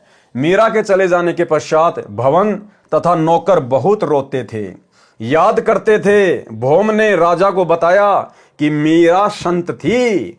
उस राणा को मीरा के चाचा ससुर भवन ने बताया कि मीरा संत थी, वह चली गई, इस कारण से यह सब अनिष्ट हो रहा है। राणा ने कहा कि उसे कौन ला सकता है। अब देखो, फिर भी अहंकार, फिर भी घमंड, फिर भी अहंकार, फिर भी घमंड। वो राणा खुद जाने को तैयार नहीं हुआ। अगर वो सैनिक या कोई और राणा के आदेश से मीरा को ले भी आते तो भी परमात्मा दया नहीं बख्शता, क्योंकि मैन अत्याचारी कौन था जिसके अत्याचार से दुखी होकर मीरा वृंदावन गई थी, उसको जाना पड़ेगा। उस राजा को, उस राणा को जाना पड़ेगा। लेकिन वो शेर तो आदेश दे रहा कि कौन ला सकता है मीरा को, यानी अभी उसको आवश्यकता नहीं थी, अभी वो दुखी नहीं था, जनता दुखी हो रही थी। राणा ने कहा कि उसे कौन ला सकता है, मैं कभी उसे कष्ट नहीं दूंगा, प्रतिज्ञा करता हूं। 2 सिपाही जो मीरा की निगरानी के लिए छोड़ रखे थे, मीरा के साथ छाया की तरह साथ रहने का आदेश राणा ने दे रखा था। मीरा की प्रत्येक गतिविधि पर नजर रखने को कहा था। दोनों मीराबाई से ज्ञान चर्चा सुना करते थे, उसके कष्ट में रोया करते थे, कहते थे कि बहन विश्वास रखो, परमात्मा सब देख रहा है। मीरा के अचानक चले जाने से उसकी दशा भी खराब थी, घंटों रोते थे। उन दोनों ने खड़ा होकर सभा में कहा कि हम मीरा को लौटा ला सकते हैं यदि जिंदा मिल गई तो। राजा ने कहा कि यदि नहीं आई तो क्या करोगे? वे बोले कि हम भी लौट कर नहीं आएंगे। अब देखो कितना अभिमान था उसके अंदर। कह रहा यदि मीरा नहीं आई तो फिर तुम्हारे साथ में क्या होना चाहिए, यानी फिर तुम्हारे को सजा मिलेगी। अभी भी उसमें अहंकार। तो भाइयों और बहनों, आज वर्तमान में सतगुरु रामपाल जी भगवान उस युग परिवर्तन के दौर में जनता के हाथ पैर जोड़ने से नहीं आएंगे। जो मुख्य लोग हैं, जो देश की व्यवस्था को संभालते हैं, जो राजा लोग हैं, मंत्री प्रधानमंत्री हैं, वो जब जाएंगे रोएंगे, गिड़गिड़ाएंगे। और ये उस समय गिड़गिड़ाएंगे जब सारी सत्ता, सारी हेकड़ी जब इनके हाथ से निकल जाएगी, जब इन राजनेताओं की खुद की जान के ऊपर बात आएगी ना कि अब तुम्हारे प्राण नहीं बचेंगे, उस समय ये गिड़गिड़ाते हुए जाएंगे हिसार जेल में अपने बाप के चरणों में नाक रगड़ने के लिए। और उस समय फिर परमात्मा विचार करेगा कि क्या करना है, क्या नहीं करना है। उन दोनों ने खड़ा होकर सभा में कहा कि हम मीरा को लौटा ला सकते हैं यदि जिंदा मिल गई तो। राजा ने कहा कि यदि नहीं आई तो क्या करोगे? वे बोले कि हम भी लौटकर नहीं आएंगे। दोनों मीराबाई की खोज में निकले। पता चला कि बहुत सारे संत स्त्री पुरुष वृंदावन में रहते हैं। वहां मीराबाई मिल गई। लौट चलने की प्रार्थना की। बताया कि राजा के राज में उपद्रव हो रहे हैं। ब्राह्मणों ने बताया है कि मीरा वापस आएगी तो सब ठीक होगा। राणा ने कहा है कि आगे से मीरा को कोई कष्ट नहीं दूंगा, आप चलो। मीरा ने कहा कि भाई अब नहीं जाऊंगी। उन्होंने कहा कि यदि आप नहीं चलोगी तो हम प्रतिज्ञा करके आए हैं कि यदि मीरा जीवित मिल गई तो हमारी बात को मान लेगी। राणा ने कहा कि यदि नहीं आई तो क्या करोगे? हमने कहा है कि हम भी नहीं आएंगे। बहन जी, हमारे परिवार की ओर देखकर चलो। मीराबाई बोली कि यदि मैं संसार छोड़कर गई होती तो भी तो लौट जाते। सिपाहियों ने कहा कि फिर तो लौटना ही था। उसी समय मीरा ने एक तारा वाला यंत्र उठाया, परमात्मा की स्तुति करने लगी। आंखों से प्रेम के आंसू बहने लगे। उसी समय श्री कृष्ण जी की मूर्ति में समा गई। अब श्री कृष्ण जी की मूर्ति में समाने वाली भाई और बहनों उस समय मीरा नहीं थी। अरे मीरा तो एक भगत थी बेचारी। मीरा तो एक भगत थी, उसमें कोई रिद्धि सिद्धि थोड़ी थी, कोई जंत्र मंत्र थोड़े जानती थी वो। उस समय कबीर परमात्मा सतगुरु रामपाल जी भगवान मीरा के रूप में बैठे हुए थे। मालिक अंतर्यामी, उनको पता था कि सैनिक आ रहे हैं और परमात्मा ने उस समय वो लीला घटित करनी थी। यानी आज आप और हमें ये विश्वास दिलाना था कि मीरा की आस्था, मीरा की श्रद्धा परमात्मा से उपदेश लेने के बाद भी थोड़ी थोड़ी श्री कृष्ण जी में थी। अन्यथा अगर मीरा भी मान लो अगर रिद्धि सिद्धि वाली हो गई थी और यदि उसने अपनी मर्यादा तोड़ दी और जादू जंत्र करके अगर श्री कृष्ण जी की मूर्ति में समा गई तो इससे भी यही सिद्ध होता है कि मीरा कबीर परमात्मा के उपदेश को फॉलो नहीं कर पाई, उनके ज्ञान को अच्छे से नहीं समझ पाई। मीरा की आस्था श्री कृष्ण जी से हट नहीं पाई। अन्यथा श्री कृष्ण जी की मूर्ति में समाने का क्या मतलब था? अपने परमात्मा का वैसे ध्यान करती रहती, जमीन में समा जाती। श्री कृष्ण जी की मूर्ति में समाने का क्या मतलब था? यानी गुरुदेव भगवान आप और हमारी आंखें खोलने के लिए कि मीरा कितनी अच्छी आत्मा थी, कितना संघर्ष किया, परमात्मा उसके कितना साथ थे। लेकिन परमात्मा भी उस समय फेल हो जाता है जब ये जीव जरा सी भी आस्था अपने गुरु से हटाकर, अपने परमात्मा से हटाकर किसी अन्य देव में लगा लेता है। 100 वर्ष सतगुरु की पूजा एक दिन अनुपासी, वो अपराधी आत्मा फिर पड़े काल की फांसी। तो आप और हमारे लिए शिक्षा है, एक उदाहरण पेश किया गुरुदेव ने मीरा का रूप बना के और उस मूर्ति में समाकर। क्योंकि मीरा की श्री कृष्ण में आस्था समझो मूर्ति में समा गई, बात एक ही है। तो आप और हमें शिक्षा देना चाह रहे हैं गुरुदेव भगवान की, वर्तमान में तुम मीरा जितनी भी गलती मत कर देना। जहां आशा तहां बाशा होई, मन कर्म वचन सुमरियो सोई।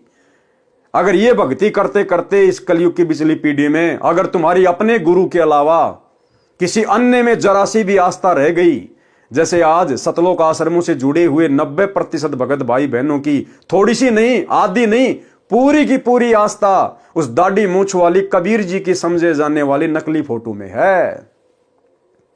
यानी वही बात है भाई और बहनों, जहां से परमात्मा ने उठाया था संगत वहीं जाके खड़ी हो गई। पहले देवी देवताओं को छोड़ने को तैयार नहीं थी, अब उस दाढ़ी मूंछ वाले कबीर जी की मुर्दा फोटो को छोड़ने को तैयार नहीं है। अब क्या करे भगवान? परमात्मा समझा ही सकता है, रो ही सकता है, प्रमाण दे सकता है, सीना फाड़ के नहीं दिखाएगा कि मैं कबीर हूं तुम्हारा गुरु। तो ये तो हमने तत्व ज्ञान को आधार बनाकर ही समझना पड़ेगा।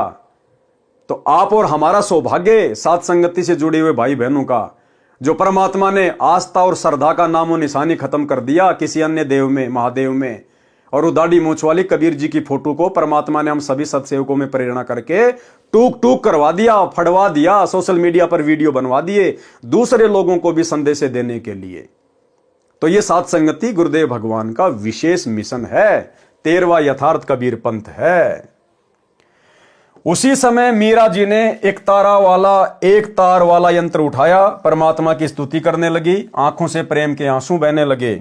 उसी समय श्री कृष्ण जी की मूर्ति में समा गई। दोनों नौकरों ने लौटकर राणा को सभा में बताया। उस समय राजा अपने महामंत्री भवन के साथ शिकार खेलने जाने वाले थे। भौम तलवार तीर लेकर तैयार था। उसके घोड़े को भगत नौकर पकड़कर खड़ा था। यानी जो भगत था, वो जो नौकर था वो भगत बन गया था वो भवन के घोड़े को पकड़ के खड़ा था। भवन मंत्री सभा में बैठा था। नौकरों से राजा ने प्रश्न किया कि मिली मीरा? नौकरों ने कहा कि मिली थी, मना कर दिया। भगवान की मूर्ति में समा गई। राजा अहंकारी था, उसने कहा कि बाहर जाकर चरित्रहीन हो गई होगी, मुसलमान खत्म कर लिया होगा, इसलिए धरती में गड़ गई। जब जानता वो संत थी, ऊपर आकाश में स्वर्ग में जाती। उस अहंकारी राजा ने और परमात्मा की प्यारी आत्मा के विषय में, मीरा के विषय में क्या कुशब्द कहे कि जब जानता वो भगत थी, जब ऊपर आकाश में जाती स्वर्ग में, जमीन में गड़ गई, कोई मुसलमान खत्म कर लिया होगा। यानी टोंट कसा, व्यंग कसा कि उस समय मानता कि वो संत थी, भगत थी, जब ऊपर उड़ के जाती। अब भाई और बहनों, परमात्मा फिर अपने भगत की बेइज्जती सहन नहीं कर सकता। उसी समय परमात्मा भवन के रूप में प्रकट हो गए। वहां पर मीराबाई के चाचा के रूप में, भवन के रूप में परमात्मा प्रकट हो गए। उस भवन को नहीं पता चला कि मैं कौन हूं और अब मेरे रूप में सारा खेल कौन खेलने वाला है। तब जानता वो संत थी, जब ऊपर आकाश में स्वर्ग में जाती। उस समय भवन भगत खड़ा हुआ और बोला, हे अपराधी। अब हमने पहले क्या पढ़ा? वो तो बहुत डरता था वो अपने भतीजे से। वो जो भवन था, महामंत्री था उसका, वो अपने भतीजे से डरता था। लेकिन उस समय क्या हुआ? तुरंत खड़ा हुआ बड़ी सभा में और क्या कहा अपने भतीजे को कि हे अपराधी। उस समय भाई और बहनों, वो सारी भूमिका, वो सारा रोल कबीर परमात्मा सतगुरु रामपाल जी भगवान ने अपने हाथ में ले लिया। जिस प्रकार आपने कबीर सागर के सरलार्थ में पढ़ा कि हनुमान जी द्रोणागिरी पहाड़ को उठाकर लंका ले गए। गुरुदेव ने क्या बताया? वो उठाता हुआ हनुमान दिखाई दे रहा था, लेकिन सूक्ष्म रूप में हनुमान जी के हाथों के नीचे हाथ किसने दिए? इसी कबीर परमात्मा सतगुरु रामपाल जी भगवान ने। तो इसी प्रकार वो बोलता हुआ तो भवन दिखाई दे रहा था, लेकिन उस समय वो रोल कबीर परमात्मा सतगुरु रामपाल जी ने अपने हाथ में ले लिया। उसी समय भवन भगत खड़ा हुआ और बोला, हे अपराधी, उस देवी के लिए ऐसे कटे जले शब्द ना बोल। यदि वह ऊपर चली जाती तो भी तूने नहीं मानना था, तेरा पाप नहीं मानने देता। मैं जा रहा हूं स्वर्ग में, देख ले। भौम सबके सामने घोड़े पर सवार हो गया, तलवार भी हाथ में थी। घोड़ा ऊपर को उठने लगा तो नौकर रोने लगा कि मालिक, मैं कैसे अकेला इस अन्यायी के राज्य में रह सकूंगा, मुझे भी साथ ले चलो। यूं कहते कहते नौकर भगत ने घोड़े की पूंछ पकड़ ली, वह भी घोड़े से लटक कर ऊपर चल दिया। घोड़े, जूतों व गुलाम सहित भवन स्वर्ग गया। ये सारा खेल कबीर भगवान का, कबीर परमात्मा का। ये सारा खेल भाई और बहनों पूज्य गुरुदेव भगवान का। अब आगे आपको पता चलेगा कि भवन बेचारा कितना दिल का कमजोर था और कितना भय मानता था अपने भतीजे से। और भवन कैसे घोड़े पे चढ़कर स्वर्ग चला जाएगा? और क्यों जाएगा भाई भवन स्वर्ग में? वो स्वर्ग की भक्ति कर रहा था क्या? वो तो कबीर परमात्मा की भक्ति कर रहा था। हमारे को तो स्वर्ग में जाना ही नहीं। लेकिन परमात्मा ने यहां फिर यह साबित किया मीराबाई की तरह कि भवन की आस्था भी स्वर्ग में थी, उसकी आस्था भी श्री विष्णु जी में थी। भले नाम रविदास जी से ले रखा था, भले मंत्र ये वाले जाप करता था, लेकिन आस्था मूल ज्ञान के अभाव में, भक्ति के कंप्लीट कोर्स के अभाव में उन आत्माओं की आस्था अपने उन्हीं इष्ट देव में रही। कोई श्री कृष्ण जी को मानता, कोई शंकर को मानता, कोई माता जी को मानता। इसलिए परमात्मा ने आप और हमें शिक्षा देने के लिए ये उदाहरण पेश किया कि उनकी आस्था पूर्णतया परमात्मा में नहीं बनी थी, और जिसको टारगेट मान के वो भक्ति कर रहे थे, परमात्मा ने वहीं उनको पहुंचा दिया स्वर्ग में। और उस अहंकारी राजा के सामने इस प्रकार की लीला दिखा के परमात्मा ने उसको भी भरी सभा में नीचा दिखाना था कि हो सकता है इस अन्याय का थोड़ा बहुत अहंकार टूट जाए। यूं कहते कहते नौकर भगत ने घोड़े की पूंछ पकड़ ली, वह भी घोड़े से लटक कर ऊपर चल दिया। घोड़े, जूतों व गुलाम सहित भवन स्वर्ग में गया। विशेष एक नित्यानंद जी महाराज गांव माजरा जिला रोहतक में जटेला तालाब पर साधना किया करते थे। जटेला तालाब 4 गांव की सीमा पर माजरा की सीमा में है। गांव है माजरा, बिगावा, बास, अचीना आदि आदि। ये दादरी जिले के हैं। उनके विषय में कहा जाता है कि वे सशरीर ऊपर गए हैं। वे श्री विष्णु जी के पुजारी थे। उनको ऊपर जाते किसी ने आंखों तो नहीं देखा, परंतु पूर्ण विश्वास यही है। संत गरीबदास जी स्पष्ट करना चाहते हैं कि श्री रामचंद्र के साथ सब अयोध्यावासी सुरग गए थे। राजा हरिश्चंद्र के साथ काशीवासी सब सुरग गए थे, परंतु जन्म मरण न तो श्री रामचंद्र जी का समाप्त हुआ, वे श्री कृष्ण रूप में जन्मे फिर मरे, न राजा हरिश्चंद्र का जन्म मरण समाप्त हुआ, वे 10वें अवतार के रूप में आगे जन्म लेंगे। करोड़ों व्यक्तियों को मारकर कोरे पाप इकट्ठे करेंगे, नरक में गिरेंगे। नित्यानंद जी तथा भौम जैसों की गिनती क्या की जाए। केवल कबीर परमात्मा की सत्य साधना 3 बार दीक्षा वाली अधिकारी से लेकर करने से जन्म मरण सदा के लिए समाप्त हो जाता है। वर्तमान में मेरे यानी संत रामपाल के अतिरिक्त विश्व में किसी को 3 बार की दीक्षा देने का अधिकार नहीं है। ये वीडियो के माध्यम से मेरा इलेक्ट्रॉनिक शरीर हजारों वर्ष कलयुग में दीक्षा देगा। अरब खरब मानव स्त्री पुरुष जो दीक्षा लेकर मर्यादा में रहकर आजीवन भक्ति करेंगे तो मोक्ष में कोई शंका नहीं है। भवन मंत्री भगत की रक्षा परमात्मा ने की, यानी ये जो घटना है जब भवन घोड़े सहित स्वर्ग में गया था, उससे पहले की घटना है कि क्या घटना घटी थी जो परमात्मा ने उसकी रक्षा की। और इस घटना से आपको समझ में आएगा कि घोड़े के ऊपर उस समय भवन के रूप में स्वर्ग जाने वाला कौन था। भवन मंत्री भगत की रक्षा परमात्मा ने की। भगत भवन महामंत्री था, राजा का चाचा था तथा बहुत वफादार था। राणा अपना चाचा होने के नाते तथा निष्कपट से सेवा करने के कारण भवन पर बहुत विश्वास करता था। भवन को परमात्मा पर पूर्ण विश्वास था। एक अन्य मंत्री चाहता था कि मैं महामंत्री बनूं तो सब कमांड मेरे हाथ में आ जाए। अब महामंत्री भवन के अधीन रहना पड़ता है, वह जो कहता है वही करना पड़ता है, मेरी नहीं चलती। राजा के सामने महामंत्री भवन की निंदा करता रहता था, परंतु राजा को विश्वास नहीं हो रहा था कि मेरे चाचा मेरे विरुद्ध चल सकता है या मेरे राज्य को हड़पना चाहता है। परंतु दुष्ट मंत्री को चैन नहीं था। राजा महामंत्री भवन को शिकार करने के समय या किसी अन्य शहर में जाना होता था तो सदा साथ रखता था। शिकार करने जाते थे, भवन जीव नहीं मारना चाहता था, परंतु राजा को नाराज भी नहीं करना चाहता था, इसलिए काठ की यानी लकड़ी की तलवार बनाकर लोहे की म्यान में डाल रखी थी। बाहर से तो तलवार तेज धार वाली लगती थी, अंदर लकड़ी का टुकड़ा था।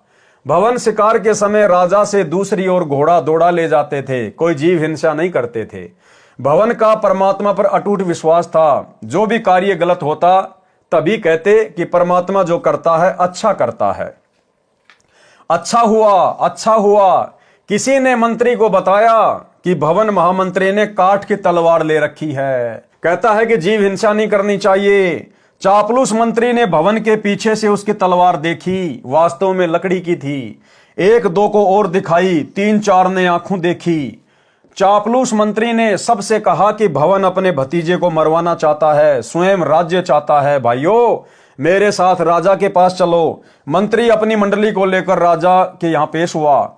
सबने एक सुर में कहा कि राजन, हम आंखों देख कर आए हैं, भवन आपका रक्षक नहीं है, आपको धोखा दे रहा है, काठ की तलवार ले रखी है, आप स्वयं मंगा कर देखें, हम पर विश्वास ना करें।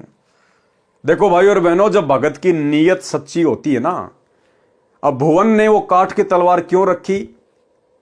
अपने भतीजे को मरवाने के लिए नहीं, उसका राज्य हड़पने के लिए नहीं। भगत की ठोकर पर रहता है राज्य। भगत राज्य का भूखा नहीं होता, थूकता भगत इंद्र के राज पे भी। भवन का मकसद था कि जब इसके साथ मैं शिकार पे जाता हूं तो मेरे हाथों से कोई जीव हत्या ना हो जाए, परमात्मा की मर्यादा ना टूट जाए। इसलिए वो काठ की तलवार रखता था कि अगर राजा के सामने अगर किसी जीव को मारना भी पड़ गया तो काठ की तलवार मारूंगा तो जीव मरेगा नहीं, बेहोश हो जाएगा, फिर उठ के भाग जाएगा। इस प्रकार से वो काठ की तलवार रखा करता था। लेकिन उस महामंत्री को मौका मिल गया, उसको किसी ने बता दिया, महामंत्री ने अपनी आंखों देख लिया, 2-4 को और दिखाई उसकी तलवार उसके पीछे से, और राजा के वहां जाकर चुगली खा ली कि ऐसे ऐसे आपका चाचा आपको मरवाना चाहता है, काठ की तलवार रखता है। तो राजा ने सबको बुला लिया, सबकी तलवार चेक करने के लिए, और भवन भी सभा में आ खड़ा हुआ। भवन को पता नहीं। और जब राजा ने कहा कि सब अपनी अपनी तलवार चेक करवाओ, किसकी तलवार में कितनी धार है। अब भवन क्या करे बेचारा, बीच से निकल के जा नहीं सकता। अब हक्का बक्का रह गया कि भाई आज तो तेरी मृत्यु निश्चित है, ये दुष्ट आज तेरी गर्दन काटेगा। आज ये तलवार चेक कर रहा है और तेरी तलवार तो लकड़ी की है। तो भाई और बहनों, जब परमात्मा देख लेता कि भगत की नीयत सही है, तो परमात्मा फिर अपने भगत को मरने नहीं देता, उसकी बेइज्जती नहीं होने देता। सो छल छिद्र मैं करूं अपने जन के काज। राजा ने कहा कि यदि भवन की तलवार काट की मिली तो सबके सामने उसकी गर्दन काट दूंगा। राजा ने सब मंत्री तथा महामंत्रियों को आदेश दिया कि दूसरे शहर में जाना है। सब अपने अपने अस्त्र शस्त्र लगाकर आधे घंटे में तैयार होकर ड्योढ़ी द्वार पर हाजिर हो। सब अपनी अपनी तलवार व अन्य शस्त्र लेकर ड्योढ़ी द्वार पर खड़े हो गए। राजा आए और बोले सब मंत्री महामंत्री तथा अन्य अंगरक्षक अपनी अपनी तलवार लेकर एक लाइन में खड़े हो जाए। ऐसे ही हो गया। राजा प्रत्येक के पास जाकर कहे कि अपनी तलवार की धार चेक कराओ, तुमने धार ठीक से बनवा रखी है कि नहीं। यानी डायरेक्ट तो अपने चाचा को कह नहीं सकता, तो उसने ये बहाना बनाया। सबकी तलवार लोहे की थी। जब भवन का नंबर आया तो भवन को लग रहा था कि चंद मिनटों का जीवन शेष है, परमात्मा को याद कर लूं। भवन ने देखा कि आज बात बिगड़ गई है, अब ये दुष्ट तेरी गर्दन काटेगा। तेरा तो थोड़े बहुत समय का जीवन है, जब तक नंबर तेरा नहीं आता तलवार चेक करने का। और आंखें बंद करके अपने भगवान को याद करने लग गया। अब सोचो भाई और बहनों, अरे जो भवन घोड़े सहित नौकर सहित और अपनी रिद्धि सिद्धि शक्ति से स्वर्ग में जा सकता है उड़ के, क्या वो काठ की तलवार को लोहे की नहीं बना सकता था अपनी रिद्धि सिद्धि से?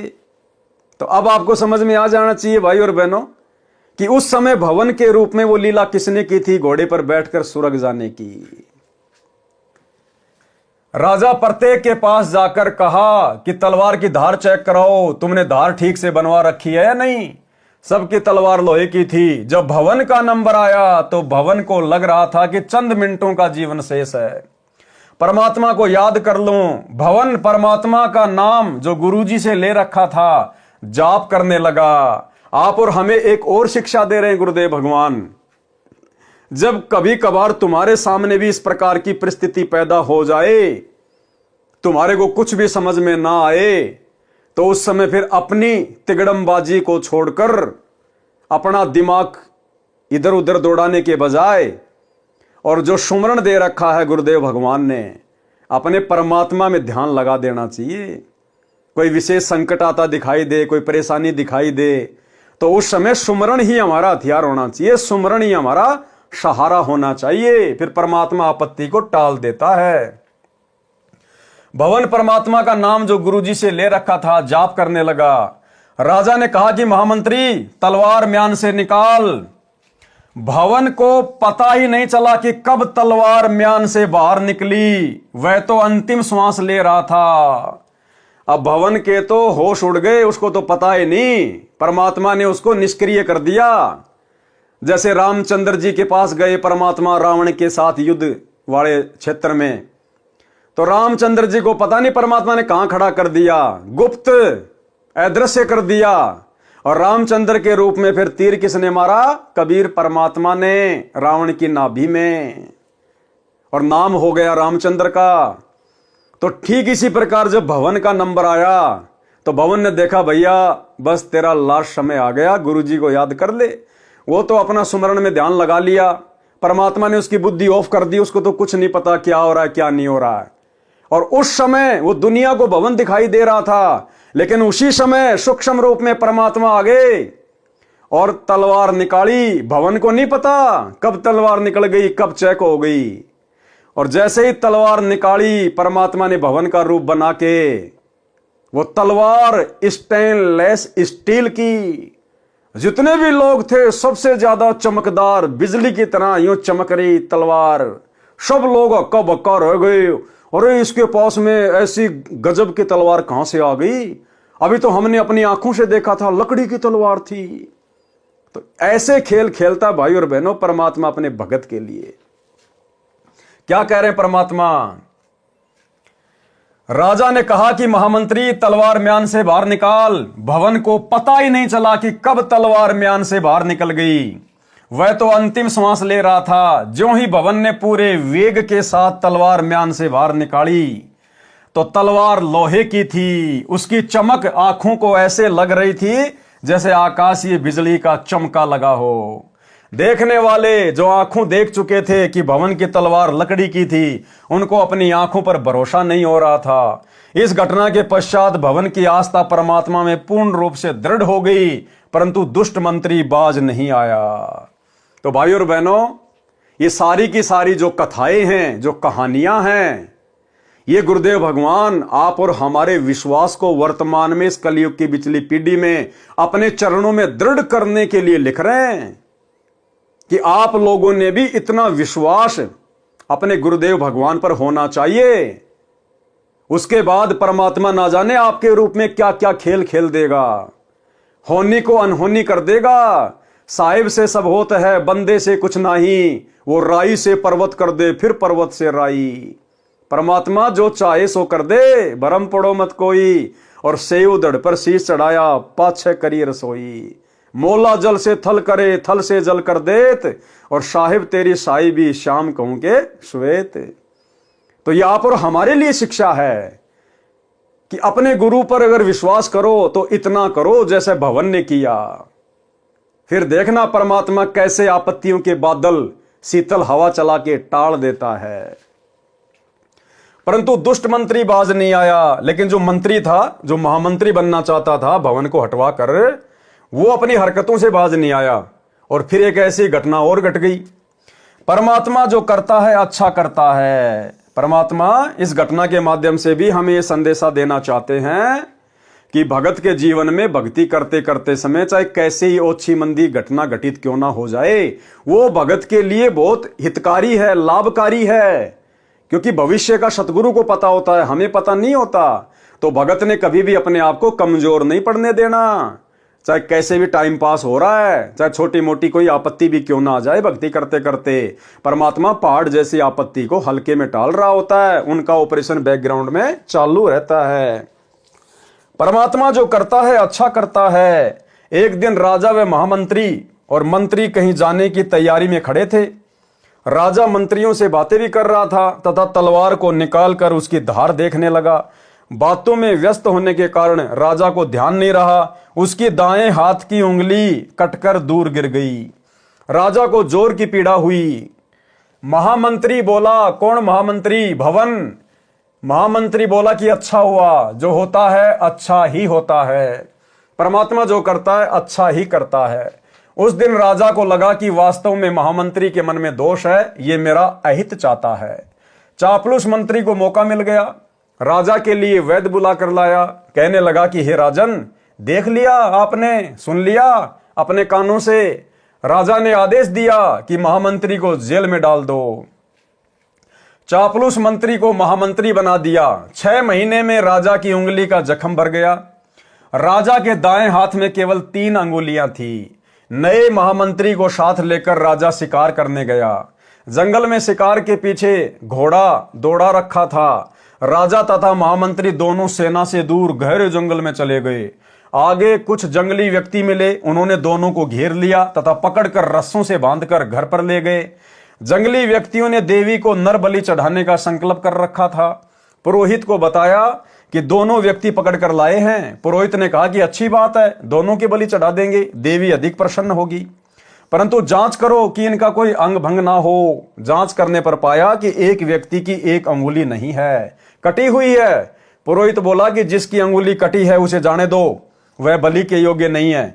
दूसरे को तैयार करो। देखते ही देखते चापलूस मंत्री का सिर काटकर पत्थर की मूर्ति पर चढ़ाकर फिर पकाकर खाने के लिए ले जाने लगे। राजा तेजी से भागा, सीधा कारागार में गया, यानी जेल में गया।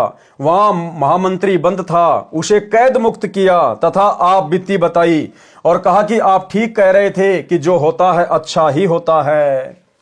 यदि उस दिन मेरी उंगली न कटी होती तो आज मेरी मौत होती। राजा ने महामंत्री से प्रश्न किया कि मेरी उंगली कटी तो मेरी जान बची, मेरे लिए तो अच्छा हुआ, परंतु आपको 6 महीने की कैद का कष्ट भोगना पड़ा, आपके लिए क्या अच्छा हुआ? तो महामंत्री ने कहा कि 6 महीने की कैद से मेरी भी जान बच गई।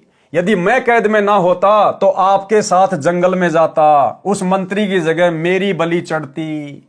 राजा ने अपनी गलती की क्षमा याचना की, उसे अपना पुनः महामंत्री बनाया।